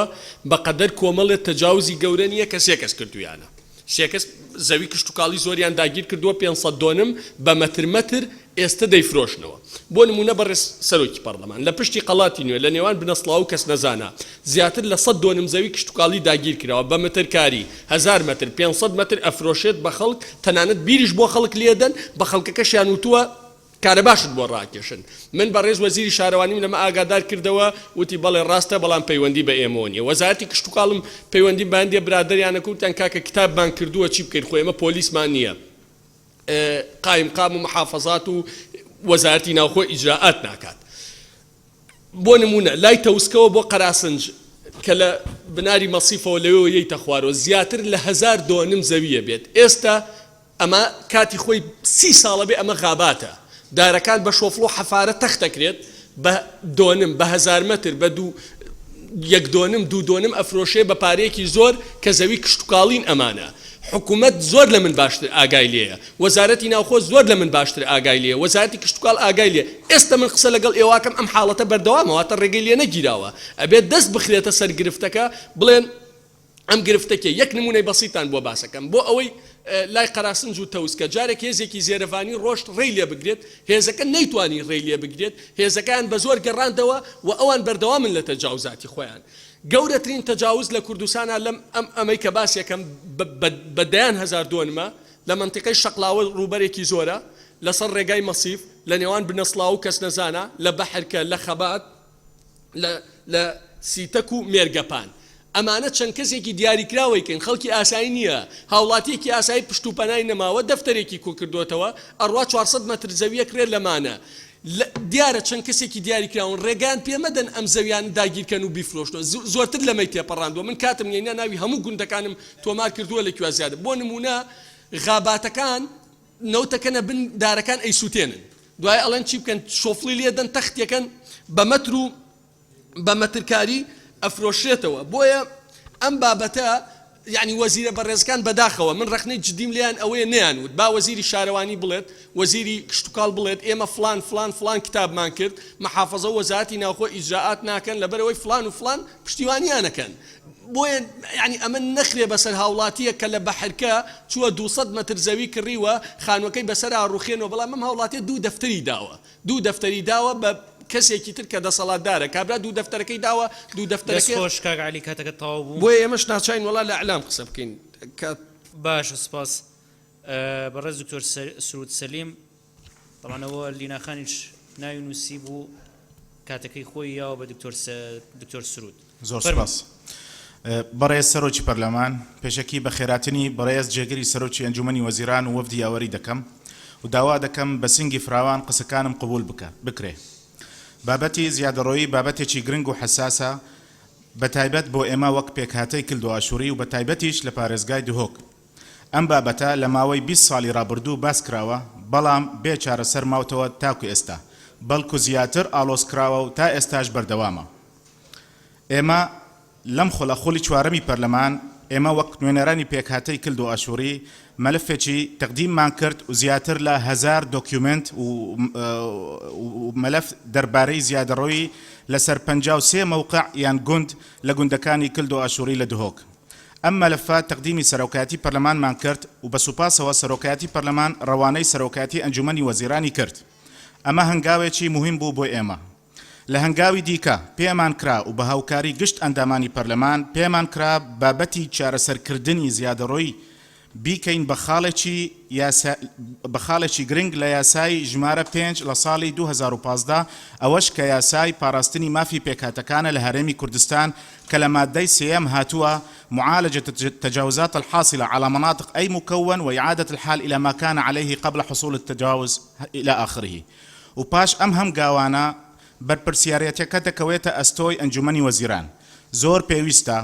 بە زووترین کارت ئەنجومەنی وەزیران ڕێنمایی و بڕیار دەربکە بۆ جێبەجێکردنی یاسای ژمارە 5 بۆ چارەسەرکردنی کێشەی زیادەڕۆیی لە سەرگوندەکانی گەلی کلد و ئاشووری لە دهۆک بەڕێزان بابەتی دووەم تایبەتە بە عنکاوە ڕەنگە ئینگۆ قبول نەکەن ئەگەر بڵێن کە حکومەت بەخۆی تەجاوز دەکە لەسەر مولکی خەڵک بەڵام ئەوە حەقیقەتە و بە بڵگە بۆتان دەسەلمێنم لە عنکاوە کێشەی ئتفاقکردنی زەوی گشتوگاڵیمان هەیە کە مایتەوە تا ئێستا بێقەرە بوو حکوومەتی هەرێم لە ساڵی 2004 گوژانەوەی زیاتر لە 10,000 دۆنم کرد بۆ سازدانی فرۆکخانەی هەولێر نێودەوڵەتی لە قۆناغێکی دیکە فرۆکخانەکە فراوانتر کرا بۆ هەمان مەبەست و دیسان زیاتر لە 1000 دۆنم ئیتفاق کرا تا تا ئێستا 223 جۆتیار چاوەڕێ ئەوەن کە قەرەبوو بکرێن و لە 2004ەوە خەڵکی عنکاوە داوا دەکەن ئەم بابەتە حەسم بکرێ بەڵام بەداخەوە چارەسەر نەکراوە و ئەوەش پێچەوانەی یاسایە یاسای ژمارەی 20 لە ساڵی 2003 کە تایبەتە بە فرۆکخانەی هەولێری مەدەنی کە لە مادەی 4 هاتووە على وزارة الزراعة والري في الإقليم تسوية كافة المشاكل الحاصلة بالأراضي المملكة إلى المطار بەڵام ئەم یاسایە جێبەجێ نەکرا هەروەها لە عنکاوە چەند پرۆژەی و بەرهێنانی نیشتەجێبوون دروست کرا لەسەر زەویە گشتوکاڵیەکانی عنکاوە ڕاستە حکومەت مافی هەیە ئیتفائی زەوی بکات بۆ مەسلحەتی گشتی بەڵام بە هەمان کات دەبی خاوەن زەویەکە قەرەبوو بکرێتەوە ئەوەش لە یاسای وەبەرهێنان ژمارەی 4 لە ساڵی 2006 بە جوانی باس کراوە بەڵام دیسان لە عنکاوە ئەم یاسایە لەلایەن حکومەت تەطبیق نەکرا ئێمە وەک ئەندامانی پەرلەمان لە پێکهاتەی کلد و ئاشووری و بە یاداشتی فەرمی هەموو ئەم کێشانە ئاڕاستەی سەرۆکاتی ئەنجومەنی وەزیرانمان کرد و تا ئێستا چاوەڕێی ئەوەی ئەم بابەتانە حەسم بکرێن بەڕێزان ناکرێ کێشەکانی تایبەت بە نەتەوەکان بە معلق بمێنێتەوە و ئاوەڕی لێ نەدرێتەوە لە کۆتاییدا داوا دەکەم ئەم لژنە گرنگی بدات بۆ ئەم کێشانە کە تایبەتن بە ئێمە و بە تەئکید داتامان حاضرە ولەلایەن ئەنجومەنی وەزیرانە و یاسا مەوجودە بەس مایە جێبەجێکردن تطبیق یاسا و زۆر سوپاس بەڕێز مامۆستا مەڕوان گەڵاڵی بسم الله الرحمن الرحیم بەڕێز سەرۆکی پەرلەمان پاش بەخێراتنی بەڕێزان بەوە دەست پێ دەکەم پرسیارێک ئاراستەی بەڕێزان دەکەم ئایا جددین بۆ ڕێگرتن لەو تەجاوزاتانەی کە دەکرێتن ئەگەر بەڕاستی ئەو کابینێت جددی بێتن بۆ ڕێگرتن دەبێت لە بەرپرسە باڵاکانەوە دەست پێ بکەن ئەگەر محاسبە و بەرپرسە باڵاکان ڕێگریان لێکرا کابرای فەقیر و هەژار بەخۆی دەست دەچێشێتەوە دەڵێ بەخوا دیارە و حکوومەتە جددیە بۆ نێژتنی تەجاوزات و پێویست ناکە خۆ لەگەڵەوان مەشغوڵکەین و ئەو قسەی کە برای بەڕێزم کاک دکتۆر فەرسەد کردی پشتگیری تەواوی لێ دەکەم کە ڕاست دەکاتن تا ئێستانەکەش ئیجرعاتەکە بەس بەرامبەر بە خەڵکی فەقیر و هەژار و خەڵکێکە هیچ پشتێکی نیە ئیجرعاتی بەرامبەر دەکرێت بەڵام بەرپرسەکان ئەوە هیچ ئیجرعاتێکیان شمول ناکاتن بەداخەوە و پێغەمبەرمان عەلەیهی سەڵات و سەلام دەفەرمێن نیشانەی لە بەینچوونی هەموو قەوم و میلەتێک ئەوەیە کە دەسەڵاتدارەکان زێدەڕۆیی بکەن و بە کەیفی خۆیان بەر بنە سەرۆت و سامان و مڵکی خەڵکی کەس محاسبەیان نەکە بەڵام لێپرسینە و محاسبەکردن بۆ خەڵکی فەقیر و هەژار بێتن و چەند پرسیارێکیش ئاراستەی بەڕێزیان دەکەم پرسیاری یەکەم هۆکاری جیاوازی قەرەبۆی سلێمانی و هەولێر چێ تاکو ئێستانەکە لەو ئەرزانەی کە هیچ جوتیاران کە ئیتفا دەکرێتن کە تا ئێستانەکەش بە معلوماتی من کە ئەو جیاوازیە هەیە دوو بەڕێزان لە وەزارەتی شارەوانی پلانیان چییە بۆ ئەو گەنجانەی کە تازە ژن دێنن بە تایبەتی بۆ مەسلەی نیشتە جێبوونیان و پرسیاری دیکەم کە ئاراستەی وەزارەتی شارەوانی و وەزارەتی زەراعەش دەکەم ئەوی شەوەی کە تاکو ئێستانەکە زۆرێک لە شار و شارۆچکەکان ئەو کۆمەڵە زەویانەی کە تەرخان کراون بۆ قوتابخانەکان و بۆ دایەنگەکان بۆ نەخۆشخانەکان و بۆ سەوزایی ئێستانەکەش زۆربەیان داگیر کراون خانیان لەسەر کراوە لەلایەن کۆمەڵە بەرپرسێکی دیار هەموو خەڵک دەیان ناسێتن بەڵام تاکو ئێستانەکە هیچ ئیجرعاتێکیان لەگەڵ نەکرایە ئایا پلانیان چێ بۆ وەرگرتنەوەی ئەو شوێنە گشتیانە و ڕووخاندنی ئەو تەجاوزاتەی کە لەسەری کراوە پرسیارێکی دیکەم کە ئەو زەویە کشت و کاڵیانەی کە دەستیان بەسەردا گیراوە ئایا پلانیان چێ بۆ جێڕانەوەی ئەو زەویانە و پرسیاری کۆتاییشم پلانی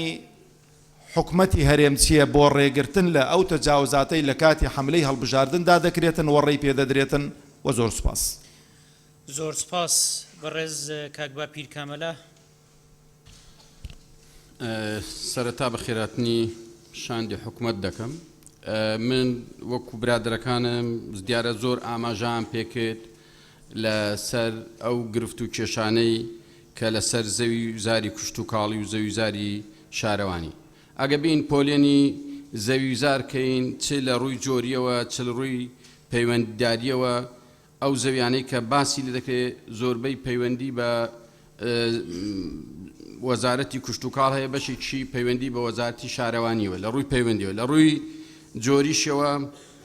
کە باز دەکرێت هەندێک زەوی کوشت و کاڵیە هەندێکیان زەوی نەشیاوی کوشت و کاڵیە بەڕاستی تێکەڵ و پێکەڵیەک لە هەم باسکردنەکانی ئێمە هەیە هەم لە باسەکەش هەیە بۆیە من دەمەوێت ئەوەی کە زیاتر شارەزایم لێ هەبێت یاخود گرفتەکەی بزانم زەوی کشت و کاڵی بێت خۆمان هەمومان لە دەزانین کە زەوی هەموو شتێک دەتوانین لە دەرەوەی وڵات بێنین بەس ناتوانین زەوی لە دەورەوەی وڵات زەوی ئەو پانتایە هەیە و درێژای هەیە لەوە زیاتر ناکرێت کەواتە دەستپێوە گرتنی ئەرکی هەمووانە ئەخلاقێکی مرۆییە پەیوەندی هەر نییە بە ئەوەی کە مەسەلەیەکی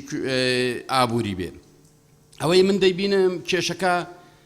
بە شێوازێکی تری دەبینم کاگمەر لە ئاماژەی پێکرد لە راپۆرتەکەیدا لە ساڵی 1991 بەدواوە ئەو تەجاوزانە کراون ئەو دەست درێژێ کراوەتە سەرزەویەکان بەڵام من دواتری دەبینم هۆکارەکە هۆکارێکی مەوزوعیە زەوی کشت و کاڵی کاتێک دەتوانی پارێزگاری لەکەی کە ببێتە سەرچاوی بژێوی ژیانی خەڵک یان سەرچاوی بژێوی ژیانی جوتیار بەڵام بەداخەوە کە زەوی کشت و کاڵی لە دوای ساڵی 1998 کە نەوت بەرامبەر بە خۆراک هات ئەو ئەهمیەتەی نەما لەبەرەوەی بەرهەمەکانی نەچوە بازاڕەوە بفرۆشێتەوە بێتە سەرچاوی ژیانی خەڵک و بۆیە گوندەکانیش چۆڵ بوون کە سیاسەتێکی غەڵەتی هەم نەتەوەی گرتوەکان هەم ئەو کاتی ئەو ڕێکەوت نەبوو و کاریگەری هەبوو لەسەرەوەی کە زەوی کشت و کاڵی ئەهمیەتی نەبوو لە ساڵی 91 کە ئەهمیەتی هەبوو بووە سەرچاوی بژێوی ژیانی خەڵک دەچۆ گوندەکانی خۆی ئاوادان دەکردەوە و ڕێژەی دانیشتوانی دێهات ڕۆژ بە ڕۆژ زیاتر دەبوو ئەوە ڕەهەندێکی هەیە لە ڕووی بابەتیەوە لە ڕوویەکی ترەوە لە ڕووی یاساییەوە کۆمەڵێک یاسامان هەیە یاسای ژمارە 1970 یاسای ژمارە 1 و 2 2008 تێکەڵیەک لەو یاسانە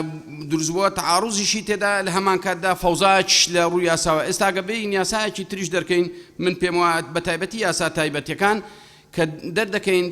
تەسادومیان تعاڕوزێکیان دەبێت لەگەڵ یاسا گشتیەکان و کێشە و گرفتی زۆری لێ دەکرێتەوە ئەوەی کە هەست پێ دەکرێت لێرەدا جێبەجێنەکردنی یاسا نەبوونی یاسا نییە جێبەجێنەکردنی یاسا لەسەر من یەک پێشنیاری ترم هەیە دەبورن لەبەرەوەی کە پێشتر لە بواری کشت و کاڵی ئەوانە پەیوەند بووین ئەگەر یەک دقە زیاتر بێ نیو دقە بە هەر حاڵ من پێشنیار دەکەم بۆ وەزیری کشت و کاڵ بۆی ئەهمیەتی زەوی کشت و کاڵی بگەڕێتەوە بە پیشەسازیکردنی بەرهەمە کشت و کاڵیەکان بۆی زەوی خۆشەویست بێتە سەرچاوی ژیان ئەوە یەک دوو پێشنیارێکی ترم هەیە کە کێشەیەکی ئێستا هەیە پەیوەندی بە خەڵکەوە لە شارۆچکەی بەستێن کە زەویەکان بە ناوی خەڵکەوە بوون زیاتر لە 2000 ماڵن بە حکوومەت بە ناوی خۆی کردوتەوە کە کارتیان هەیە لە ساڵی 1970 ڕاگوێزراون بۆ 3 ماڵ بۆ 4 ماڵ ئەوە داشتا ڕاستەی وەزیرە پەیوەندیدارەکانی بکە سپاس کاک دکتۆر کاتە تەواو بوو کاکەجان فەرموو کاک خەڵف ئەتوانی بنووسین ئاڕاستیان بکەی فەرموو کاک خەڵف بەڕێز سەرۆکی پەرلەمان خەڵاف ئەحمەد بە خێراتنی وەفدی حکوومەتی هەرێمی کوردستانەکەم جێگای دڵخۆشیە لەسەر ئاستێکی باڵا لیژنەیەک بۆ بەرەنگاربوونەوە کۆتاییهێنان بە مەلەفێکی گرنگ لە ناو حکوومەتی هەرێمی کوردستان و هەرێمی کوردستان کە تەجاوزە تەشکیل کراوە لە ڕاستیەوە جێگەی دەستخۆشیە و من ئەمەوێ ئەو قسانی کە کرا دووبارەی نەکەمەوە و تایبەت بە لیژنەکەی خۆشم لەسەر تەجاوزات قسە بکەم کە لیژنەی کشت و کاڵە لە ڕاستیە مەسەلەی تەجاوزات بۆ سەر کەرتی کشت و کاڵ لە مەترسیدارترین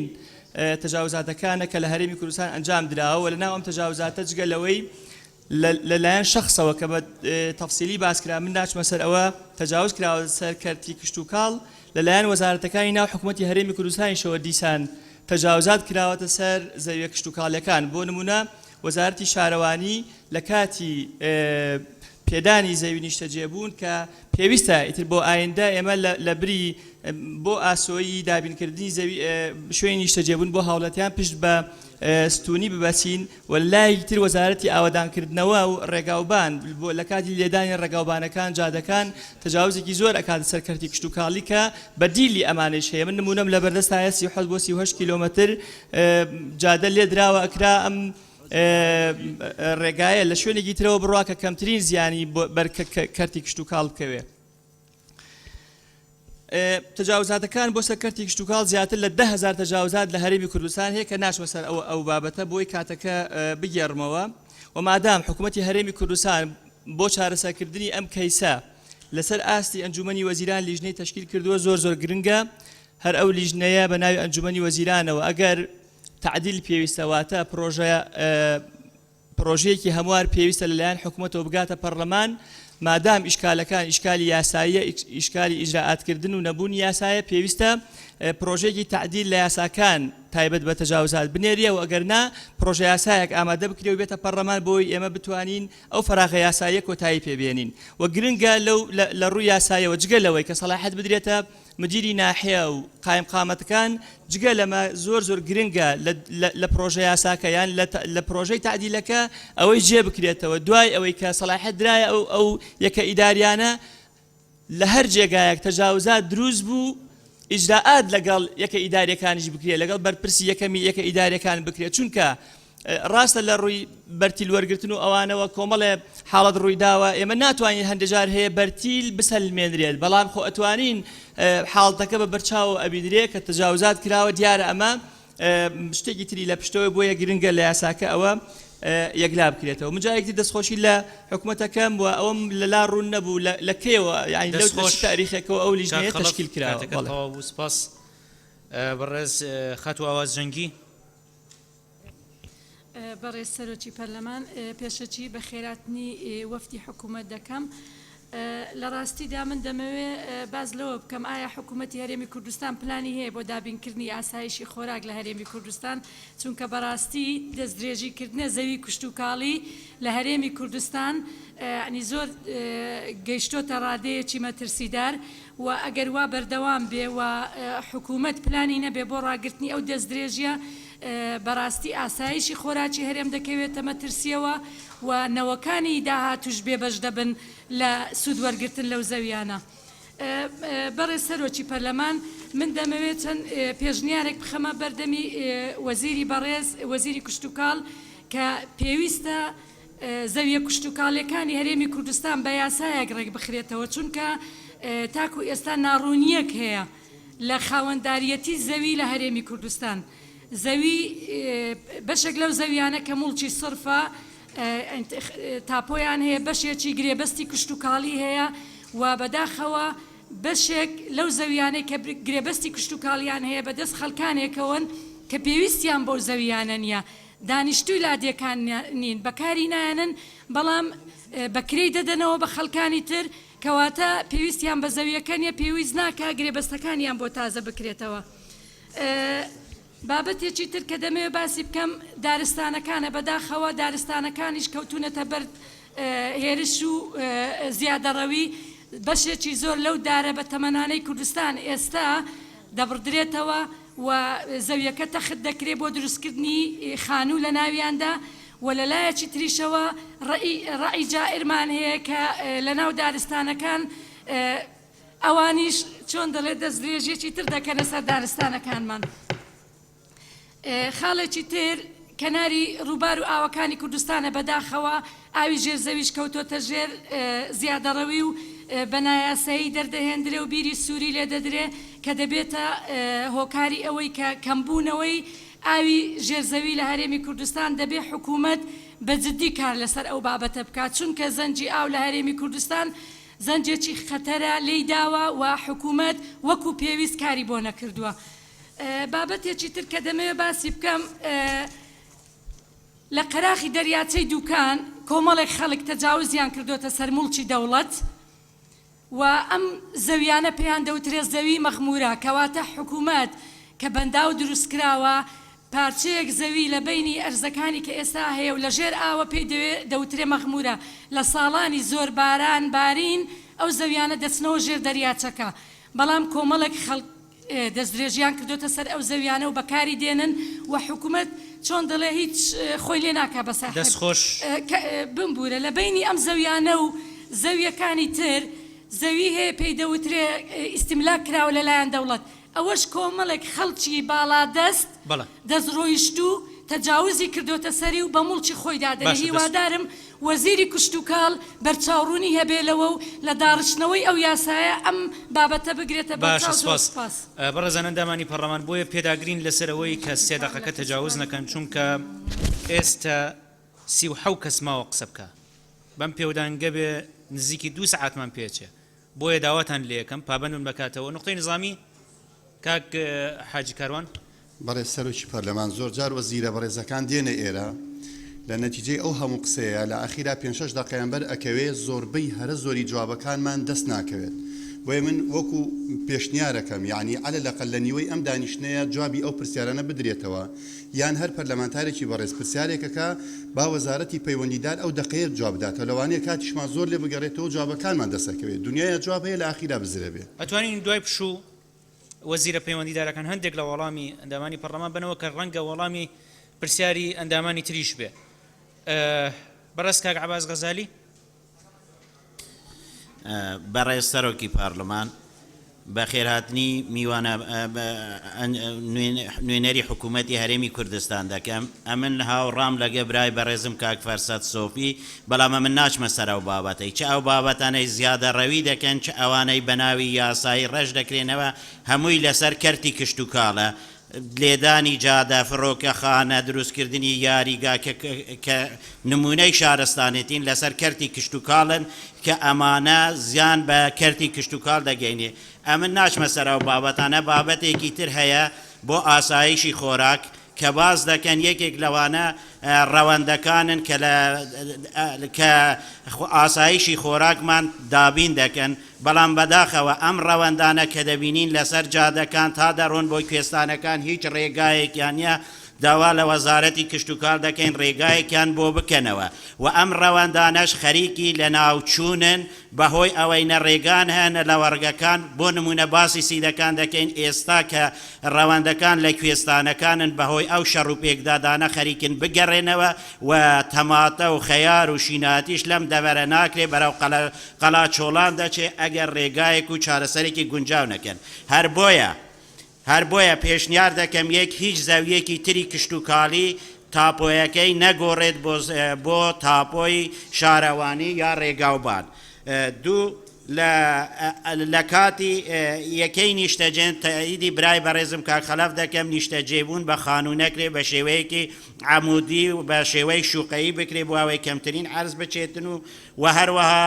قەراغ ڕووبارەکان مەترسیەکی گەورەی لەسەر ژینگەی کوردستان و ڕێڕەوی ئاوەکان گۆڕاوە بە هەموو شێوەیەک ئەو کارگانەی لەوێنە قەدەغە بکرێن و ئەگینا ئاسایشی خۆراکی کە هیچمانە ئەوەی هەشمانە لە مەترسیدا و بەرەو لە ناوچوونیش دەڕواتن.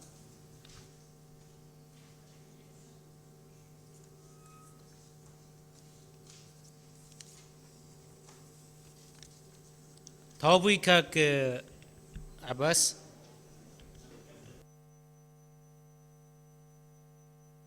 بەڕێز کاگەیوب عەبدوڵڵا بەڕێز سەرۆکی پەرلەمان بەخێراتنی شاندی حکوومەت دەکەم هەرچەندە درەنگە بۆ دەستپێکردنی ئەمەر کە لەبیر چووە و دواکەوتووە بەڵام ئێستاش دەکرێ وەک عەرەب دەڵێ ئینقاذ ما يمكن ئینقاذ و جێبەجێ بکەین تەجاوزات بەگشتی ئەنجامە و ئەگەر بمانەوێ چارەسەری بکەین بە دوا هۆکارەکانیدا دەبێ بگەڕێین یەکێک لە هۆکارەکانی تەجاوزات بۆ سەر زەوی نیشتەجێبوون دابەشنەکردنی زەویە کە هاوڕەکانیشم باسییان کرد کە نە دروستکردنی شوقە و وێلا گرانبەهاکان کێشەکان چارەسەر کرد و نە قەیرانی دارایی ئەم هەرێمەش دەتوانێت مژدە ببەخشێ بەبێ خان و کرێچیەکان کە کێشەکەیان لە داهاتوویەکی نزیکدا چارەسەر دەبێت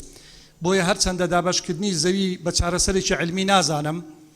بەڵام لەم دۆخەی ئێستادا بە یەکێک لە چارەسەرەکان دەزانم بۆ ئەوەی خەڵک چیتر ناچار نەبێت زەوی نیشتەجێبوون لە بازرگانانی زەوی بکڕێ بەڵام بە چاودێری ئەوە بکرێت کە زەوی بەراو و کشت و کاڵیەکان دابەش نەکرێ بەڵکو زەوی سەخەری دابەش بکرێت لە کاتی دابەشکردندا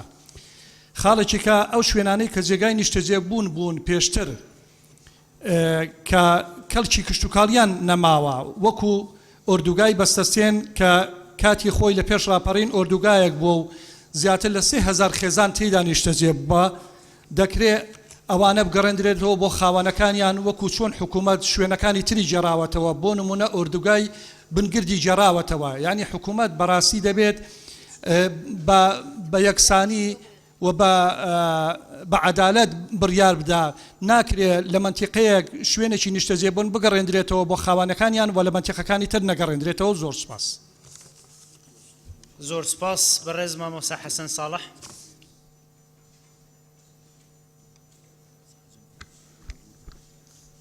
بەڕێز سەرۆکی پەرلەمان من پێشوەخت پشتیوانی و پشتگیری تەواو لە راپۆرتەکەی بەڕێز سەرۆکی لیژنەی شارەوانیەکان کاک عومەری حاجی عینات دەکەم. لەبەر کەمی ماوەکە من تەنها بە کورتی دەڵێم زیادەڕۆیی لەسەر مڵکی شارەوانی و کشتتوکاڵ و هەموو وەزارەتەکانی تریش تەنها لە شوێنێک نییە تا نمونە بهێنینەوە چونکە نمونەمان زۆر لەبەردەستدا بەڵکو لە هەموو هەرێمدا بڵاوە و من ناڵێم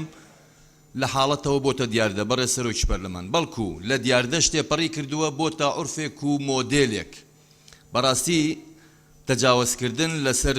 ئەم مڵکانە بۆتە مۆدێل لە کوردستان هەر کەسێک سوکە لێپرساوێتێکی هەبێت بەداخەوە لە جیاتی بۆ خزمەتی گەلەکەی کار بکات یەکەم شت کە بیری لێ دەکاتەوە ئەم کاتە زێڕینەی چۆن بقۆزێتەوە بۆ بەرژەوەندی خۆی و خۆدەوڵەمەندکردنی بە شێوەیەکی زۆر زۆر زۆر ناشەریفانە. بۆیە من بەرپرسیارەتی ئەم مۆدێلە دەگەڕێنمەوە بۆ یەکەم بەرپرسی یەکە ئیداریەکان تا ئەو کاتەی دەسەڵاتی گرتنی زیادەڕۆکانیان هەبووە کە لە ئێستادا دەگوترێت دەسەڵاتی قەزا دەتوانێت سەرپێچکار بگرێت کە ئەویش هەر نایکات. ئەمە من بەڕاستی تەبریرێکی زۆر تەبریرێکی گونجاوە بۆ دەسەڵاتدارانی هەرێمی کوردستان کە دەڵێن ئەم دەسەڵاتە لەوان سندراوەتەوە بۆ دەسەڵاتی قەزا کە ئەویش نایکا ئەوە دەکرێت حکوومەت جوابمەنداتەوە. و دووەم من دەیگەڕێنمەوە بۆ خودی سەرۆکی حکوومەت و جێگرەکەی لە ماوەی چەندین ساڵی کابینەکانی حکوومەتی هەرێم چونکە لە چەندین ساڵی ڕابردوودا ئەم دوو دەسەڵاتە سەرۆک و جێگرەکەی دەسەڵاتی هەموو کوردستانیان هەبووە و بە ئێستاشەوە کە ئێستا بەهۆی هەڵبژاردنەوە کۆمەڵێک پێکاتی سیاسی هاتوونەتە ناو گۆڕەپان لەو ماوەیدا بەڵام هەتا ئێستا ژێکە ئیداریەکان لە بەردەستی ئەم دوو حیزبەدا بووە. بۆیە وەزیرەکان هیچ پەیوەندیدار نین بۆیە وەزیری شارەوانی چ بکە وەزیری کشتتوکاڵ چ بکە کە یەکەی ئیداری نایکا کە سەرۆکی حکوومەت و جێگرەکەشی لەگەڵی نەبێ. من بۆیە دەیگەڕێنمەوە بۆ ئەو دوانە و تەمەنا دەکەم لەمە دووە ئەم شتە ئەم دیاردەی تەجاوزە لە سەرۆکی حکوومەت و لە جێگرەکەیەوە کە بە خۆشحاڵیەوە من پێم خۆشە کاقوبات ئەلێرەوە بەڵێن بە خەڵکی کوردستان داوەکو سەرۆکی ئەم لیژنەیە کە دروست بووە لەمڕۆ تەجاوز نەکرێتە سەر ئەم زەویانە. ناشکرێت یعنی لە کوردستانی ئەمەدا زۆر سەیرە لە باتی ئەوەی خەڵکی متەجاوز خەڵکی تاوانکار بگیرێت خەڵکێک کە لێپرسینەوە دەکات بگیرێت. من تەنها بە نمونەیە کۆتایی پێدێنم کە سەرۆکی یەکەی ئیداری سەنگەسەر کە ئێستا لە دادگا کەیسی لەسەر کراوەتەوە لە کاتێکدا تووە بۆ خۆی چووە کە ڕۆژێک پێش پشوو بووە بۆ خۆی چووە خانووی متەجاوزی ڕووخاندووە ئێستا تەجاوزکار وەک بەرزەکی بانان خەریکی دروستکردنی خانووەکەیەتی و مدیری ناحیەکە دراوەتە دادگا و خەریکە لەو ماوەیەدا دادگای دەکرێت لە کاتێکدا ئەم بەڕێزە داواکاری گشتیشی لێ ئاگادار کردوتەوە ئەم زەویە کە زەوی دارایشەوە. مامۆستا حەسەن کات بەڵێ زۆر سوپاس. سوپاس بەڕێز مامۆستا غەریب مستەفا.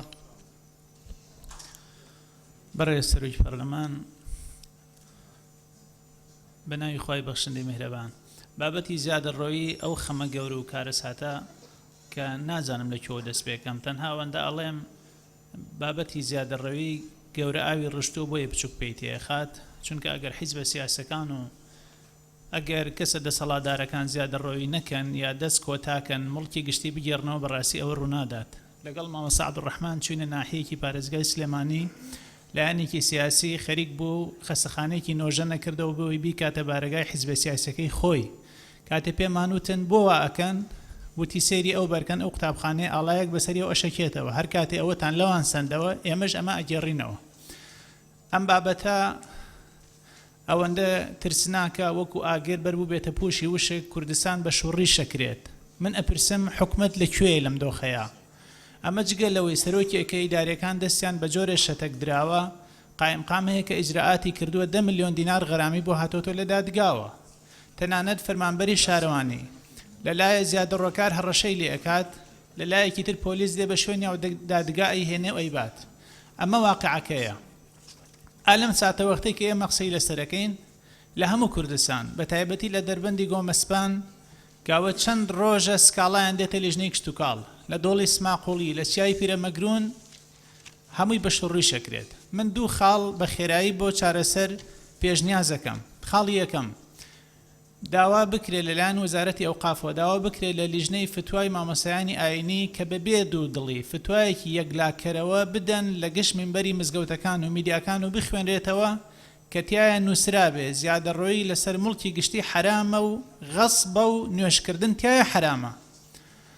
دوو پێویستە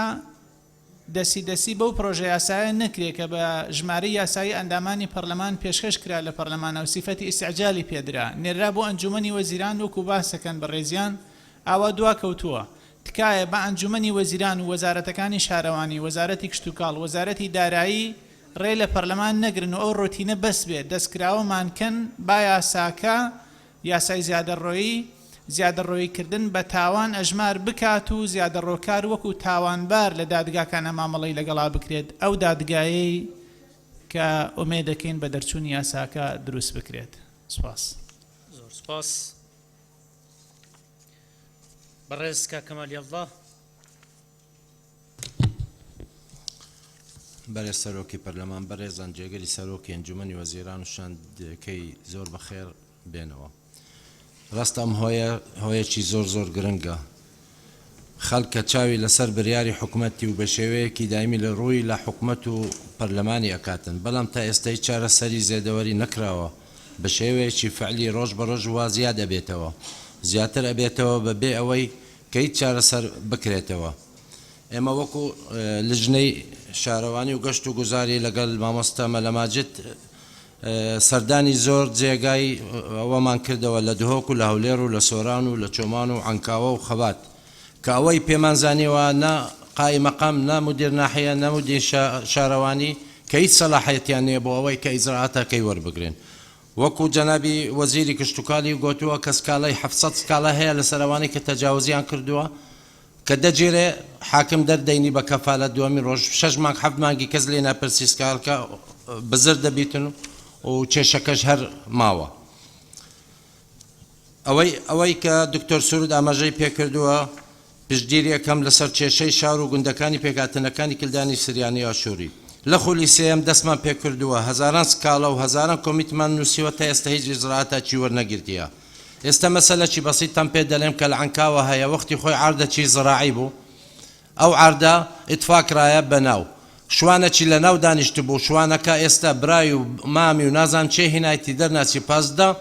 عاردی کە تاپۆکراوە بە ناوی خەڵکەکە خەڵکی عەنکاوە تا ئێستا ناتوان خالی لەسەر بکەنەوە 8مین ساڵە کەس ناوێری دەریان بکاتن مدیر ناحەیە پێ دەڵێ سەلاحێتم نییە دەریانێنم چێ سەلاحەتیە ئەوە هەموو بەرپرسی حکوومەتیە ئەبێ شتێکی بە جددی وەربژیرێ قانونەکی وەها دەربێتن لە دژی ئەوانەی کە جەزایان بدرێتن یان ئیجرعاتیان لێوەر بکرێتن بە جددی. زۆر سپاس. زۆر سپاس. خەتو بێگەرد تاڵەبانی. زۆر سپاس بەڕێز سەرۆکی پەرلەمان زۆربەی قسەکان کرا من تەنها بە کورتی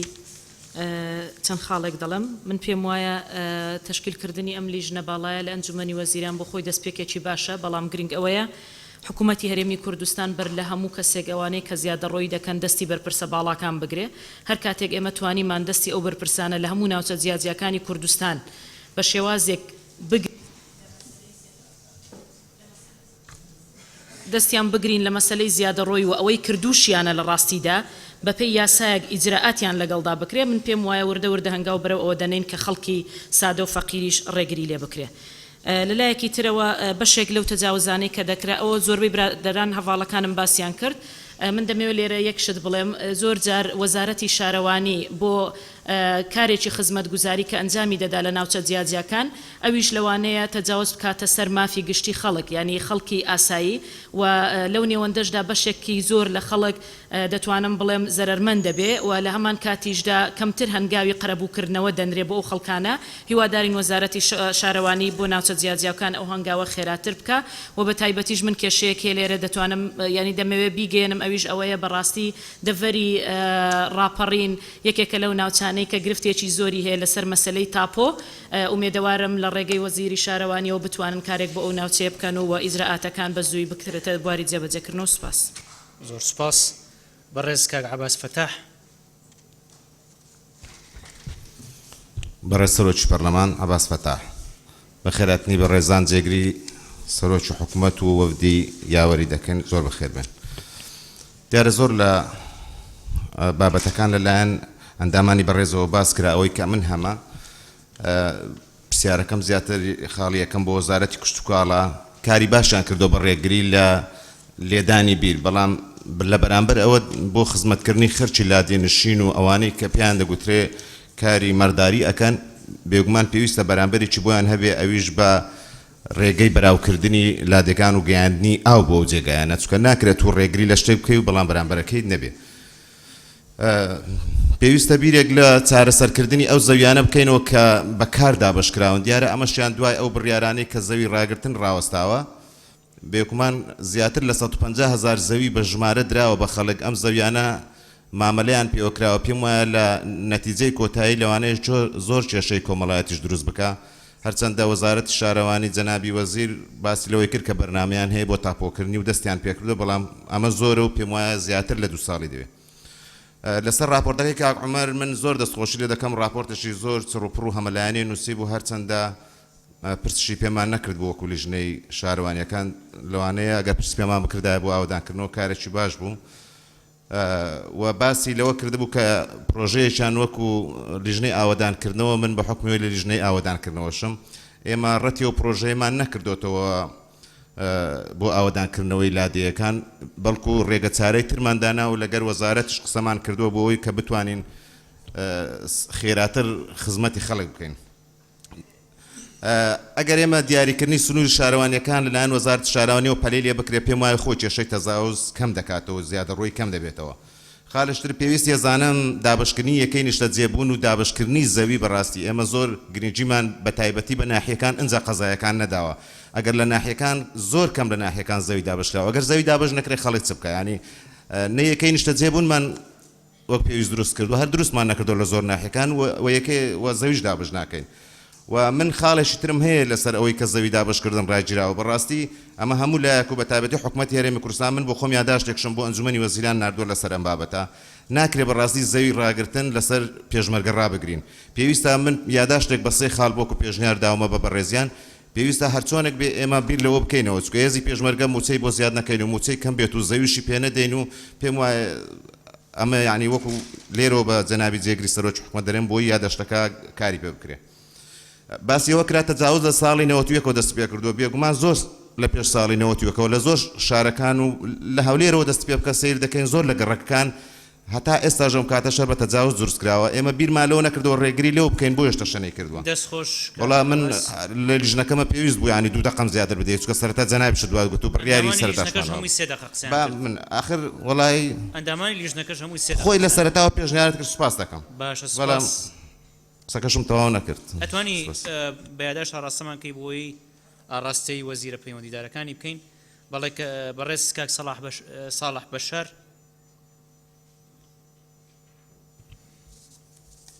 بەلێ سەرۆکی پەرلەمانی سەبارەت زێدەگاویە ئەو کێشێت ئەتبینم کێشێکی مەزنە تایبەت لە زاخۆ چونکو ئەو پرسیارەی مە سەرۆکی باجێروانی زاخۆ کردە بێژتن ئەو خانیە لودیف داخوازیên جلای خەلکیە و گەهشتنە باجێروانی زاخۆیی گەهشتن تقریبا 8842 خانینە کە زێدەگاوی و نێزیکی 400 قطعی عەردی هی حتا نوکە تاپۆ نەکرینە ئەتبینەوە کێشەکی مەزنە و نێزیکی 5000 قطعی عەردی شارەوانی زاخۆ یە دەیندارە بۆ چارەسەرکردنە vê کێشێ ez dibînim lijnek an müdîriyekê diriz bibitin pêkhatiş wezareta navxwe û wezareta şarewanî û wezareta darayî ez dibînim heke ev lijna salahiyat hebin û dê zîtirî dê bite ek jî bû dirîskirina vê lijnê aniya vê müdîriyê دي بتجارة سركنا في كيشا مازن زاخون چكو تقريبا نزيكي 8842 خاني ما تجاوزی هنه آن زیدگاوی هاده کرده او جه همی خلکی هجارن به دست حالات و سوپاس بەڕێزان ئێمە کاتژمێر دوو پشووە گۆرەگرین پێش ئەوە بە بەڕێز جێگری سەرۆکی ئەنجومەنی وەزیران لەگەڵ هەردوو وەزیری بەڕێزی پەیوەندیدار ئەگەر وەڵامێکیان هەیە بۆ ئەو ئەندامانی پەرلەمان کە ئەندامانی لیژنە پەیوەندیدارەکان ئەوانەی کە ناویان نووسی بۆ هەمویان قسەیان کرد پێش شۆکە ئەگەر وەڵامی ئەندامانی پەرلەمانیان لە ئەتوان فەرمون باشە فەرموو بەڕێز سەرۆکی پەرلەمان دووبارە سوپاسی بەڕێزتان و هەموو ئەندامانی پەرلەمانی بەڕێز دەکەین بۆ ئەو خەمخۆری و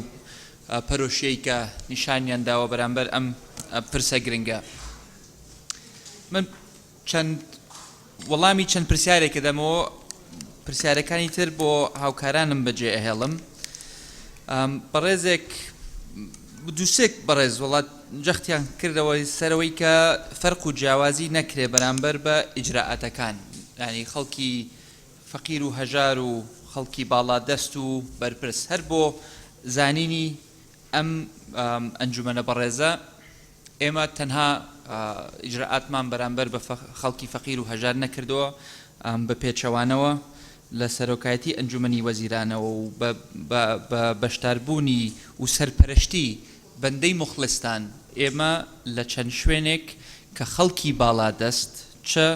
سەرۆک عەشیرەت بێ یان فەرماندەی سەربازی بێ یان کەسی ناوداری حزبێکی سیاسی بێت یان لایەنگری حزبێکی سیاسی بێت یان کەسێک بێ کە لەناو بڵین کەسایەتیەک بێت ئیجراعاتیان بەرامبەر کراوە کارمەندەکانیان کە کاریان کردووە لەسەر عەرزە تەجاوزەکە یان ئەوەی کە ئیشان کردووە دەستگیر کراون هێز نێرراوە لە هەندێک حاڵەتە و ئێمە بە وازحی پەیامەکەمان وتووە ئەوەی کە هەیبەتی حکوومەت ناپارێزێت و ئەوەی کە زیادەڕەویەکە لەسەر مڵکی گشتی مڵکی حکوومەت بێ هی کشت و کاڵ بێ هی شارەوانی بێ بەرامبەر ئەبێت چاوەڕێی هەموو ئیجراعاتێک بکە بەرامبەری وەکو مەجلسە بەڕێزەم ئاگادار کردەوە هەر ئەمڕۆ بەیانی لەسەر حاڵەتێکە لەسەر خەت بووم لە بەیانی زۆوە کە لە شوێنێکی حساسدا بەرپرسێکی سەربازی کە کەسێکی تێکۆشەریشە بە حقیقەت ئەگەر مێژووەکەشی بخوێنیتەوە کەسێکی تێکۆشەرە بەڵام تەجاوزاتی کردووە و ئەمڕۆ زۆر بە توندی پێی وتراوە کە ئەو تەجاوزەی لێ قبول ناکرێت و ئەتوانش بڵێم کە ئەمە کەسێک بووە کە سەر بە حزبەکەی خۆشم بووە کە ئێمە ئەو فەرق و جیاوازیان ناکەین ئێمە تەنها بەرامبەر بە خەڵکی فەقیر و هەژارە ناوەستین تەجاوزاتە ناقانونیە لەسەر مەسلەی گوندەکان دوای ئەگەر مامۆستا عەبدوستاریش هەندێ ڕوونکردنەوە بات پێم باشە بەڵام بەڕێز کاک باپیر هەندێ معلوماتی گرنگی خستە بەردەم ئەم ئەنجومەنە بەڕێزە کە چۆن هەم حکوومەتی پێشووی بڵێن ڕژێمی سەدام چ کاریگەریەکی خراپی هەبوو لەسەر بەروبوومی ناوخۆیی کوردستان دوای ئەوەی کە ئەوان نەیان کرد بەرنامەی نەوت بەرامبەر خۆراک کردی کە ئەمە هەموو بووی بە سەبەبێکی ئەوەی کە گوندەکانمان چۆڵکران و خەڵک لە گوندەکانەوە هاتن بەرەو شار و شارۆچکەکان کە پێم وایە وەزارەتی کشت و کاڵ دڵنیاشم کە وەزارەتی کشت و کاڵ بە هاوکاری تەواوی سەرۆکایەتی ئەنجومەنی وەزیران بەرنامەی گەشەپێدانی و ئەوە بەڕێز وەزیری کشت و کاڵ ئەتوانێت زیاتر ئاماژە بەو خاڵە بدات لەسەر دابینکردنی ئاسایشی خۆراک پرسیارێکی زۆر بەجێ بوو و پرسێکی زۆر هەستیار و استراتیجیە بۆ کوردستان بەڵام ئەبێ لە بیرمان نەچێ تاکو ئێمە بەشێک بین لە وڵاتێک کە ناوی عێراقە و تەواوی دەسەڵاتی سیادی بەدەست هەرێمی کوردستانەوە نەبێت ئێمە ناتوانین بە تەنیا ئاسایشی خۆراک یان ئاسایشی ئاوی کوردستان دابین بکەین لەبەرەوەی کە ئێمە هێشتا هەندێک دەسەڵات هەیە کە دەسەڵاتی حکوومەتی فێدراڵە وەکو دانانی باج لەسەر سنوورەکانیان سیاسەتی هەناردەکردن و هاوردەکردن ئەوە سیاسەتی دەسەڵاتێکی حکوومەتی هەرێم نییە بۆیە ئێمە چەند بتوانین بەروبوومی خۆمان بپارێزین لە سنوورەکانی ژێر دەسەڵاتی خۆمان ئێمە هیچ کۆنتترۆڵێکمان نییە لەو سنوورانەی کە لە دەرەوەی هەرێمی کوردستانن بۆیە ئێمە ئەگەر بۆ نمونە سێو لە سلەیمانی ڕابگرین بۆ پشگیری سێوی بەروبوومی خۆمان لە کوردستان زۆر بە ئاسانی لە جنوبەوە ئەتوانێت بێت و زۆر بە ئاسانیەوە ئەتوانێت داخڵی کوردستان بێ بۆیە هەم سیاسەتی اقتصادی ئێمە و هەم سیاسەتی ئاسایشی خۆراک و سیاسەتی ئاسایشی ئاوی خۆمان تاکو ئێمە بەشێک بین لە عێراق ئێمە تەواوی دەسەڵاتمان نابێت لەسەر دابینکردنی ئەو ئاسایشانە هەر چەندە خۆشبەختانە بەپێی ئەو داتایی کە ئەمڕۆ لە وەزارەتی بازرگانی هەرێمی کوردستانەوە وەرمان گرتووە بەروبوومی گەنم لە کوردستان لە زیادەیە و بەپێی معلوماتی وەزارەتی کشت و کاڵیش بەروبوومی ناوخۆی کوردستان زیادی کردووە و بەرەو ئەوە ئەمان بات تاکو بتوانین بەشی داواکاری هاوڵاتیانی کوردستان دابین بکەین بەڵام ئەو مەسلەی بەستنەوەی هەرێمی کوردستان بە عێراق بە هەند وەرگرن کە بێنە سەر مەسلەی ئاسایشی خۆراک. بەڕێز کاک حەسەن مامۆستا حەسەن داوای لێکردین ئەمڕۆ پەیامێک بگەێنین بەگەلی کوردستان ئێمە پەیامەکەمان وازەحە کە ئێمە هەموو هەنگاوێکە نین بۆ پاراستنی مڵکی گشتی بۆ پاراستنی عەرزی زراعی بۆ پاراستنی مڵکی شارەوانی و بۆ گەشەپێدانی کوردستان بەتەواوی بەڵام ئەمەش وەکو لە قسەکانی پێشومە حەزەکەم دووبارە و سێبارشی کەمەوە ئەم چەپڵەیە بە یەک دەست لێ نادرێت ئەرکێک لەسەر شانی حکوومەتی هەرێمی کوردستانە وەکو دەسەڵاتی جێبەجێکار ئەرکێکیش لەسەر شانی پەرلەمانی بەڕێزە وەکو دەسەڵاتی تەشریعی و ئەرکێکیش لەسەر دادگایە کە لەژێر ڕکێفی ئەنجومەنی دادوەری ئەبێ ئێمە پێکەوە وا بکەین هەر کەسە هەستێ بە ئەرکی خۆی و ئیشی خۆی جێبەجێ بکە و پەیامی شەوەیە ئەمە تەنها ئەوە ناکرێ بە شعارات و بە سیاست و بە دەرکردنی چەند ڕێنمایەک من حتا ئەڵێمە بە بیگەینە ئاستێک کە پێویستمان بە هەڵمەتێکی نیشتیمانیە لەسەر ئەم بابەتە کە شتەکە گەورە بکەین و خەڵکیش بێنین داخڵیان کەین لە مەسەلەیە چکەن لە ئەخیرەن لە کۆتاییە ئەگەر ئەم زێدەڕەویە بەردەوام بێ خەڵکی کوردستان زەرەر دەکەن لە هەموو کەسێکی زیاتر زەرەر دەکەن من ئەم چەند وەڵامەم هەبوو بۆ پەرلەمەنتارە بەڕێزەکان ئەگەر هاوکارانم وەڵامی تریان هەبێ ئەگەر ئیجازەیان پێ بدەن مەمنون نەبین سوپاس زۆر سوپاس بۆ بەڕێز جێگری سەرۆکی ئەنجومەنی وەزیران بەڕێز وەزیری کشت و کاڵ وەزیری فەرموون بەڵێ ئەمنیش وەڵا سوپاسی هەموو ئەو برا و خوشکە بەرەزان دەکەم کە سەرنجیان خستە ڕووە تێبینیان باس کردووە بەڕخنی خۆیان ئاراستەی ئێمەش کرد و پێشنیاریشان خستە ڕوو ئەوەی کە زەرور بەیانی پێویست بێ کە قسەی لەسەر بکەین مامۆستا ئەبوبەکر هەڵەدنی باسی ئەوەی کرد کە لێدانی بیری سووری هەر بەردەوامە و باسی ئەوەی کرد ئیجراعاتەکان چیە کراوە تا ئێستا بۆ کەمکردنەوەی زێدەڕەوی هەر هەیە بەردەوامە ئەمن تەنها چەند ئەرقامێک دەخەمە ڕوو یەکەمان لێدانی بیری سووری تا ئێستا ئێمە 916 بیری پایلی سووری ژیراوە و نەشدراوەتەوە و ڕەوانەی کارگەی شیش کراوە و توێنراوەتەوە ئەباسی سیتەکی کرد هەر دوێنێ دەستگایەکی بیری پایلی سووری لەوێ گیراوە و نەک ئەوە پێم خۆشە بیزانن دەستگای بیری پایلی سووری کە قەدەغەیە هی بەرپرسیەشی گەورەی سەربازی کە ئێستا لە زەبەکانی شەڕی داعش شەگرتمانە کە ئامیر لیوایە پێم خۆشە بیزانن یعنی بۆی نەڵێن ئیجزاعات بەرامبەر فەقیر دەکرێت بەرامبەر بەرپرس ناکرێت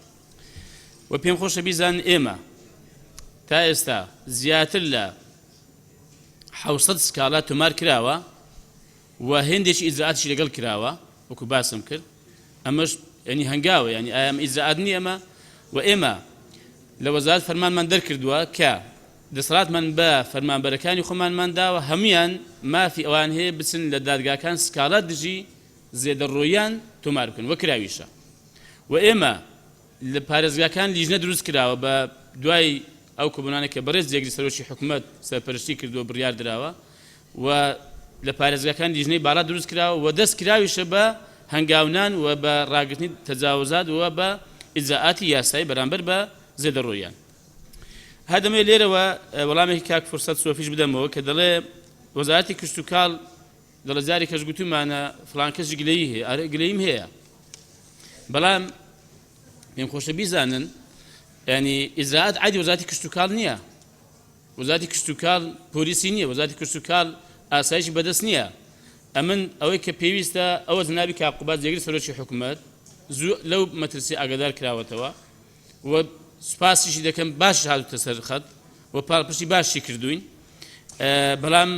ئەمە ئیجزاءات ینی ئیجزاءات کەی عادی وەزارەتی کشت و کاڵە ڕێنمایی بڕیار دەرکردن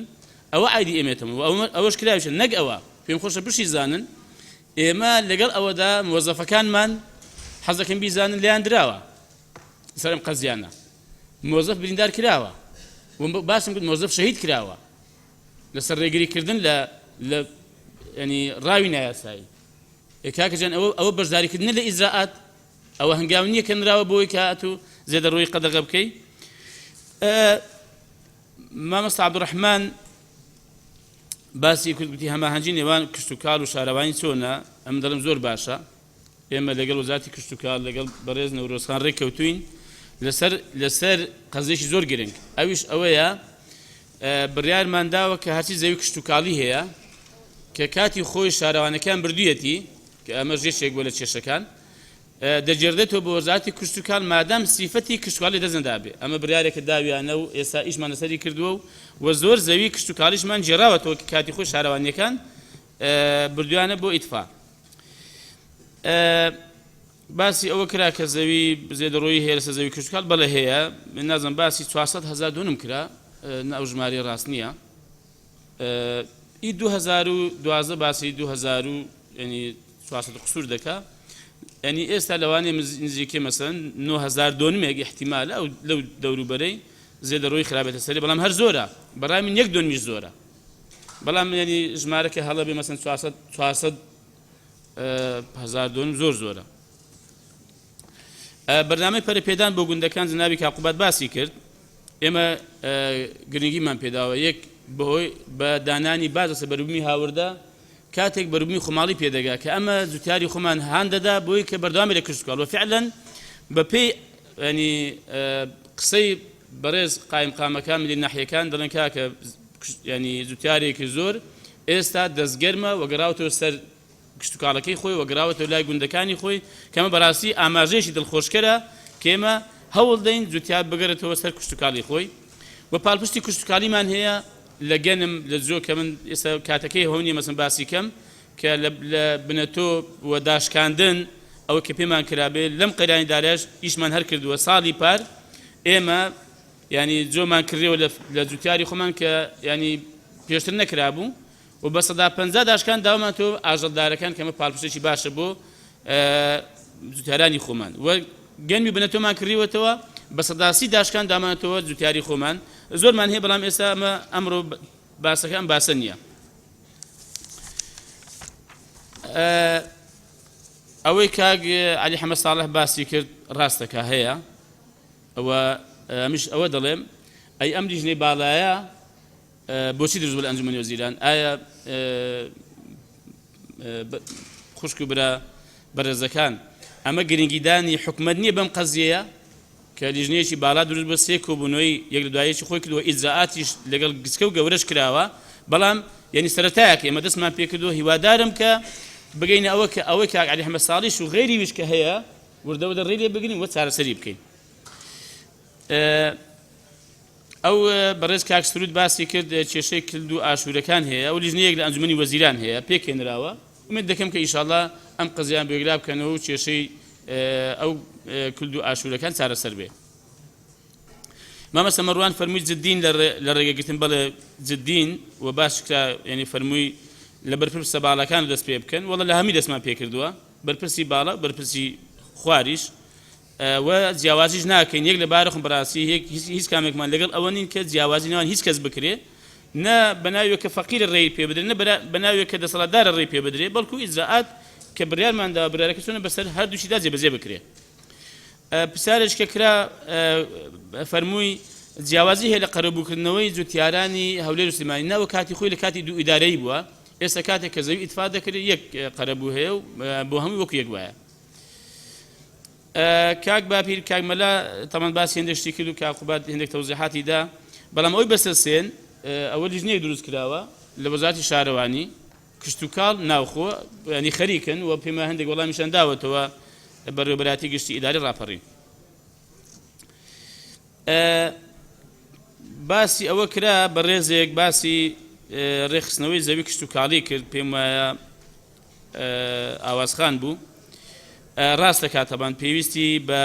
ڕێخستنەوەی زەوی کشت و کاڵی هەیە بەوەی کە زەوی کشت و کاڵی بەردەستی جوتیار بێ نەک لە بەردەستی غەیری جوتیار بێ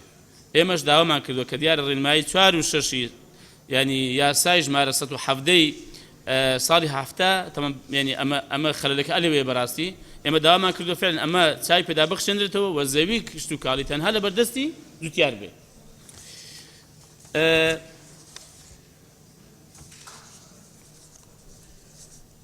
مامەستا غەریب فەرمووی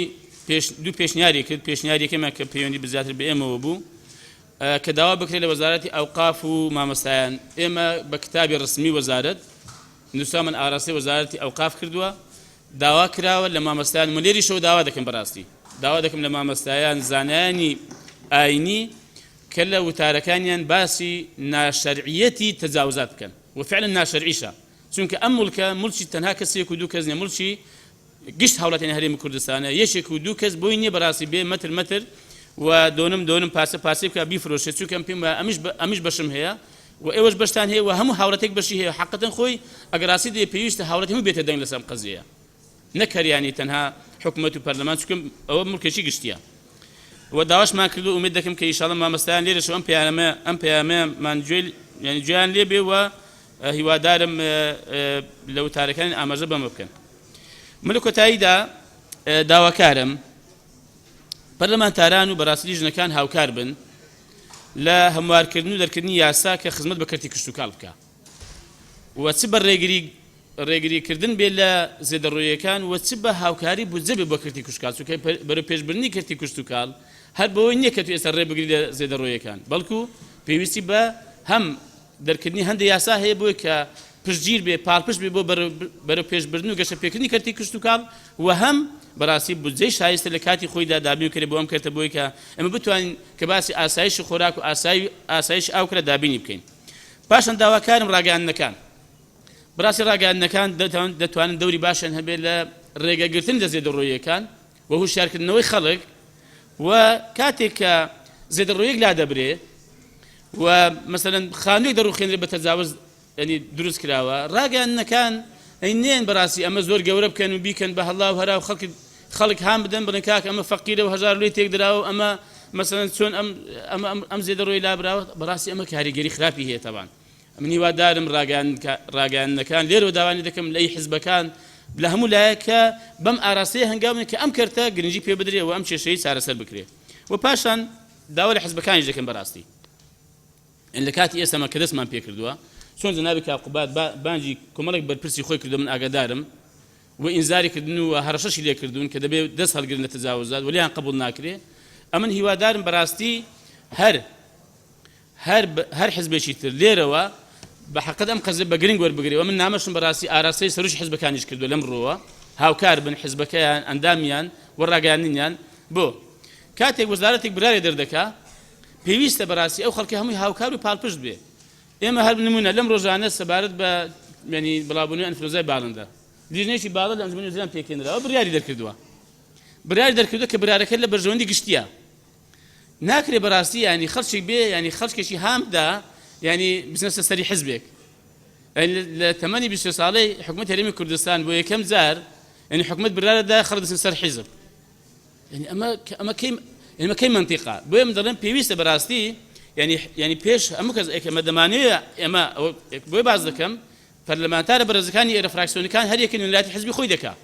کاتێک داوا لە من دەکا ئیجراعات بکەم کاتێک داوا لەم دەکا کە یاسا جێبەجێ بکەم کاتێک داوا لەم دەکا کە حکومەتێکی ڕێکوپێک بم و بەجددی بێمە سەرخەت و ڕێگری بکەم بەجددی فعلا دەبێ ئاگەلی حزبەکەی خۆشی بێ حزبەکەشی بە ئارەسەی خراپ دانەی بە خەڵک تیفتیفە نەدا بچێتە بنجێ خەڵک و لە بنجێ خەڵک بخوێنێ و کاکە وڵا وەزیری کشت و کاڵ وڵا ناگوت وەزیری کشت و کاڵ بڕاکم گوتیانە ئەو کۆمەڵیستانی براری داوە مریشی قەدەغە بێ علاقی بە کۆمەڵیستامیەوە بۆیە ئەنی هیوادارم بەڕاستی ئەم پرسانە جددین بە حەقیقەت ینی هەندێکیان ئاماژەی پێکرد ئەنی پێم خۆشە بەڕاستی جددی لەسەری بوەستن بەم شێوێ ئێمە دەتوانین بەڕاستی چاکسازی بکەین گۆڕانکاری بکەین نەک ئەوەی کە باسی چاکسازی دەکات باسی گۆڕانکاری دەکات کە مەستەحەتا سەرەوەی کە چوار هاوڵاتی چوار برادەری مەسەلەن بێبەش دەکرێت ئەم لەم قۆناغەدا مەسەلەن بکەوێتە ئەوەی کە هانیدا بەرەو ئاراستەیەکەی باوە زۆر سپاس بە هەموو لایەک و دەستان خۆش بێ سپاس بۆ بەڕێز عەبدولستار مەجید وەزیری کشتوکاڵ و سەرچاوەکانیەوە ئێستا دەرفەت بە نەورۆزخان دەدەین وەزیری شارەوانی و گەشت و گوزار بۆ ئەوەی تێبینیەکانی خۆ پێشکەش بکاتن دواتر پشووەک وەرە دەگرین زۆر سپاس هەندێک پرسیار دیارە دووبارە بوو من لە نێوان ئێمە وەزارەی کشتوکاڵ ئەگەر پێویست بی دووبارەی نەکەمەوە کاک عەبدولستار هەندێکی جواب داوە کە پەیوەندی بە هەردوولایانەوە هەبوو ئەوەی ئێمە وەکو وەزارەتی شارەوانی و گەشت و گوزار ئەو سوالانێک ئاراستە ئێمە کرا ئەوەی کە کاک سۆران عومەر ئاماژەی بە 301 دۆنەم زەوی دراوە و وەزارەی دارایی ئاگای لێ نییە وابزانام ئەوە بابەتێکی قانونیە ئەگەر بە پێی قانونەکان پێدا بچینەوە قانونی تەمەلیک و عەرەساتی ئەمیریە هەموو زەویەک لە کوردستان ئەوە قانونە قەدیمە طبعا عێراقیە بەڵام ئەمە لە کوردستان جێبەجێ دەکرێت هەموو زەویەک لە کوردستان تایبەتە بە ناوی وەزارەی داراییەوە هەمووی مولکی وەزارەی داراییە بەڵام بە پێی ماستەر پلان و بە پێی سایت پلانی شوێنەکان کە ئیتفا دەکرێت داخلی حدودی بەلەدیە دەبی بەلەدیە بۆی هەیە تەسەڕوفی تێدا بکە هەرچەند ئەمەی کە دابەش کراوە کاتی خۆی لە سەردەمی کابینەی ئێمە نەبووە بەڵام ئەمە تەوزیحێکی یاساییە بۆ بەڕێزیان کەوە بە یاسام ئیجرئاتانە کراوە و دەتوانن بە لایحەتیش بنێری و بە یاسا جوابیان بدەینەوە کە یاسامان هەیە و بە پێی یاسا و ئیجرئاتانە کراوە تایبەت بە کارتەکان کەوا هەوائیە طبعا لەبەر ئەوەی زۆر زەوی ئیتفا دەکرێتن داخلی ماسەر پلان دەبی داخلی حدودی بەلەدیەکان دەبین و قەیدی تەنفیز دەبیتن بەدەئەکید زۆر زەوی دەبی ئیتفا بکرێت کە ئیتفا دەکرێت بۆ پرۆژەی گرینگ و استراتیجی حکومەتە یاخود بۆ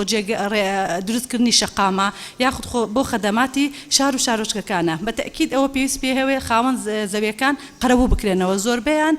سەنەدی هەوائیان دراوەتێ بۆ تعویزکردنەوەیان بەڵام ئیجرائاتی ئیفرازکردن و تەوحید و گۆڕینی ئەم زەویانە لە کشتوکاڵیەوە بۆ ناوی شارەوانیە و دوای خستنە سەر ناوی هاوڵاتیان بەتەکید ئیجرئاتی دەوێت لەسەر ئاسی هەرێمی کوردستان سێ لێژنە پێکاتوە بۆ ئەنجامدانی ئەم کارانە بەڵام ئەوەی کە زۆر زەقا لە شاری هەولێر هەیە بەتەکید لەبەرەوە لە سەروی 100,000 کارتی هەوایی هەیە بۆ ئەمە بەسە لێژنەک پێکاتوە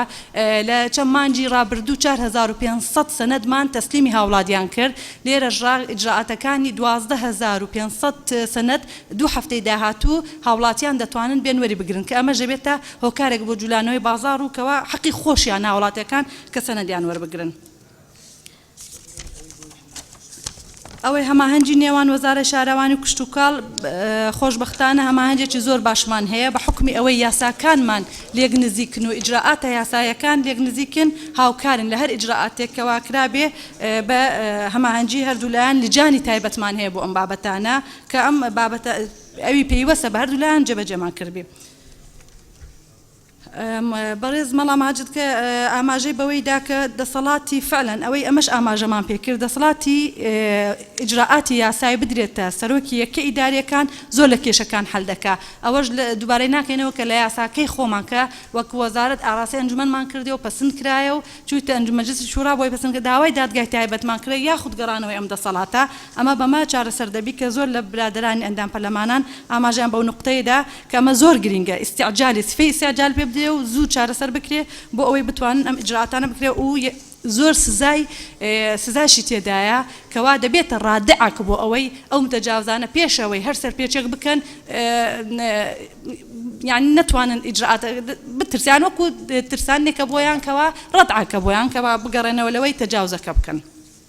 بەتەکید بۆ ئەوانی کە کراوەشە دەبێ یاسایەک و ژینگەیەکی لەباریان لۆ دروست بکرێتن بۆ ئەوەی چارەسەریان بۆ بکرێت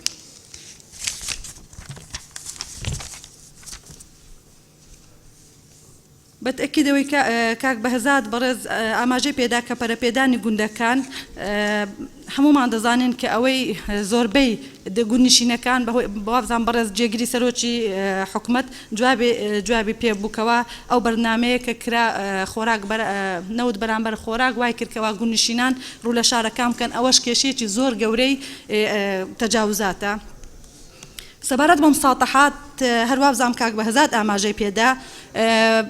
دابینکردنی زەوی بۆ پرۆژە لە ڕێگەی بەکرێدانی مساتەحە تا 2011 بەبێ مزاهدە دەدرا بەڵام لەگەر بەرنامەی چاکسازی سەرۆکایەتی هەرێم کەوا چەند بڕیارێکی لە خۆگریەک لەو بڕیارانە ئەوە بوو هەموو مساتەحەکان دەبێ بە مزاهدەی علەنی بگەڕێتەوە سەر یاسای 32 ساڵی 86 کە لەسەر ئەو ئەساسەوە بەکرێ بدێن واتە هیچ مساتەحەیەک هیچ بەکرێدانی زەوی ماڵ و مولکی دەوڵەت بەبێ مزاهدەی علەنی ئەنجام نادرێ ئەمە لە ساڵی 2011 تا ئێستش بەردەوامە هیچ زەویەک نەدراوە بەبێ مزاهدەی ئاشکرا هەموو سەرۆک شارەوانیەکان بە پێی سیستەم و زەویەکان لە بەردەستیانە بە مزاهدەی بۆ دەکرێت ئینجا گرێ بەسی مساتەحە لەگەر خاوەن پرۆژەکە ئەنجام دەدەن. سەبارەت بە تەجاوزاتی دهۆک هەروە بزانم ئەو بەڕێزە ئاماژەی پێدا ئێمە بە پێوداتای لە بەردەستمانە تا ئێستا 323 تەجاوز هەڵگیرایە لە دهۆک ئەوەی کە لجانی تایبەتی ئێمە ئیشەکانیان لەسەر کردووە 114 تەجاوزیش درایتە دادگا لە دادگا ئیشی لەسەر دەکەن. ئەوەی بەڕێز کاک فەرسەد ئاماژای پێکرد فعلەن ئەوەیەکەوە ئێستا چی بکەین بۆ ئەوەی ڕابگیرێتن ئەوەش بوو کە ئاماژەمان بە یاساکان و بە ئیجراعاتەکان کرا کە دەبی پەلەی لێ بکرێتن. حیات خان ئەوەی بڕیاری دادگا بە نسبەت یاسای کانزاکانی فلزی و لاڤلزی ساڵی 1988مان هەیە تایبەت بە ڕووبارەکان و ئەوەی سەر ڕووبارەکان کە دەجاوزاتی لێ دەکەن ئەم یاسایە هەندێک ئیجراعاتی ڕادعی تێدایە. ئەو پرسیارەی لەسەر سەی سادق مولکەکانی مەحموود بەک ئەوانە هەمووی ئێستا لە دادگایە تەمریکردن وەستاوە بەهۆی ئەوەی کە بەڕێوەبەری نەخشەدانانی تیمەکانی سەرقاڵی مەسحکردنەوەی گەڕکەکانی سەی سادقن کە زۆربەی زۆری تەجاوزن بەڵام کارەکانیان زۆر ینی بە خاوی دەڕوا لەبەر ئەوەی هۆی نەبوونی بودجە هەمومان دەزان کە نەبوونی بودجە و دابینکردنی سوتەمەنی بۆ ئۆتۆمبیلەکان و بۆ ئەو فەرمانبەرانە تۆزێک بوویتە هۆی سستی ئەم ئیجراعاتانە کە بکرێتن. ئەوەی کە علی حەمە ساڵح ئاماژەی پێداوە بزانام یەک دوو ئەندام پەرلەمانی تری بەڕێزش ئاماژیان پێداوە کۆی کاک گۆرانیش بوو زەویەکانی تارینە. زەویەکانی تارین ڕاستە تەجاوزەکی زۆری لێکرایە تەلبەند کراینە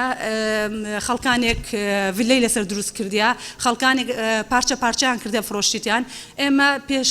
6 مانگ لە وەزارەت لێژنەیەکی باڵامان دروست کرد بە سوپاسەوە نارمان بۆ ئەنجومەنی وەزیران هەموو پێشنیارەکانی لێژنەی پەسەند کرا یەک لە خاڵەکان ئەوە بوو فەوری لیستێکمان کە ئامادە کرد بەنایم تەجاوزەکان پەسەند کرا و لە ئەنجومەن وەزیران ناردرا وەزارەی ناوخۆ ئێستا ئیجراعاتی هەلگرتنی ئەم تەجاوزانەی لە ئەستۆی خۆیان گرتێ بە هاوکاری تیمەکانی ئێمە بەڵامان لە هەمان کاتیش ئەم زەویانە دابین کرابوو کەوا گرێبەستەی مساتەحە لەبەرەوەی تەخسیس کرابوو 800 مەتر قطعا کرابووە قطعا و تەوزیعی سەر چەند خاوەن زەویە کرابوون ئەمانە گرێبەستی سیاحیان لەگەر ئەنجام دەدرێت لە خلالی 1-2 هەفتەی داهاتوو پاشەوەی کە زەویەکانمان هەموو گەڕاندەوە واتە ئیجراعاتێکی زۆر بە فەوری و سەریع کرایە لەسەر ئەم زەویانە و دەتوانین بلێین هەمومان گەڕاندوتەوە.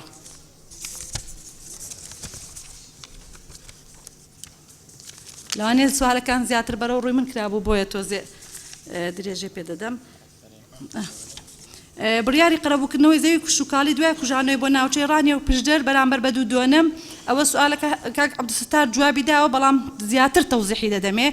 هیچ جیاوازیەک لە نێوان قەرەبووکردنەوەی زەوی کوشتوکاڵەکان بە هیچ یاسا و ڕێنمایەک ناتوانێت جیاوازی بکرێ لەبەرەوەی یەک یاسای کوژانەوەمان هەیە و پاش تعدیلاتەکانی طبعاً بە تعدیلاتەکانەوە لەگە بڕیارەکانی بەڵام ئەوەی تایبەت بە ڕانی و پشدەر ئەوە بوو لە بڕیاری ئەنجومەنی وەزیران هاتبوو لەبەر ئەوەی کێشەی تەسویان هەبوو شوێنەکان لەوانە هەندێک کێشەی مولکیەتی زەویان هەبوو بۆیە هەردوو دۆنەمێک زەوی یەک پارچە نیشتەجێبوونیان بەسەر دابەش دەکرا بەڵام ئەم بڕیارە کۆم بوو لە کاتێک جێبەجێکرا واتە هیچ جیاوازێک نێ لە مابینی قەرەبووکردنەوەی زەویەکە.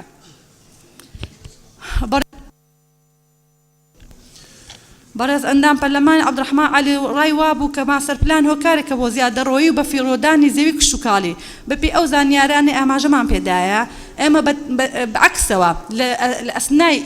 تحلیلکردن و تەفسیرکردنی هۆی زیادبوونی تەجاوز یەکێکە لە نقطەکانی کەوا بوویتە هۆی زیادبوونی تەجاوز ئەوەی کەوا ماستەر پلانی هەندێک شار و شارۆچکەمان تا ئێستا ئەنجام نەداوە کە خۆی دەگرێتەوە لە سەروی ماستەر پلان کە تا ئێستا لەبەر نەبوونی بودجە نەمانتوانیە پەسەندی بکەین و جێبەجێ بکەین ئەگەر ماستەر پلان هەبوو ئەو کاتە سنووری شارەوانەکان دیاری دەکرێت و شوێنی مەرحەلەی قەیدی تەنفیز لەسەر دیار دەکرێت ناتوان تەجاوز بکرێت بەعکسەوە ئێمە هۆیەکە بۆ ئەوەی کەوا بوویتە هۆی تەجاوز لەبەر نەبوونی هەندێک شار و شارۆچکە نەبوونی ماستەر پلان نەک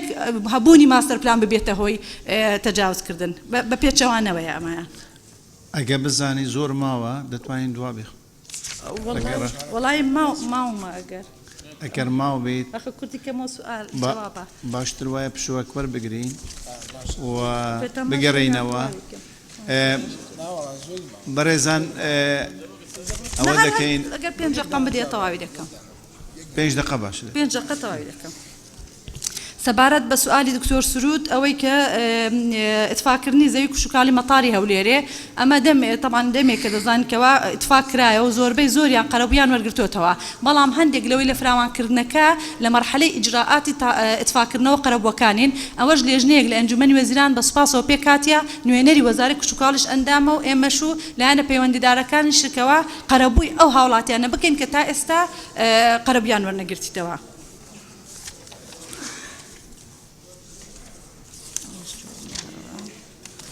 شارۆچکەی باستێل ئەوەی کاک باپیری تەبانەوە ئیرانیەیە لێژنەیەک بە سەرۆکاتی وەزارەی ناوخۆ و ئێمە و وەزارەتی کوشکاڵ پێکاتیە هەفتەی جارێک لە ڕانێ کۆبوونەوە دەکرێن لەگەر بەڕێز قایمقام و یەکەی ئیداری ناوچەکە و لە قۆناغی کۆتایی نەبوو ئەوەی کێشەکە و راپۆرتی نهایی بخرێتە بەردەم وەزارەتی ناوخۆ و ئەنجومەنی وەزیرانەوە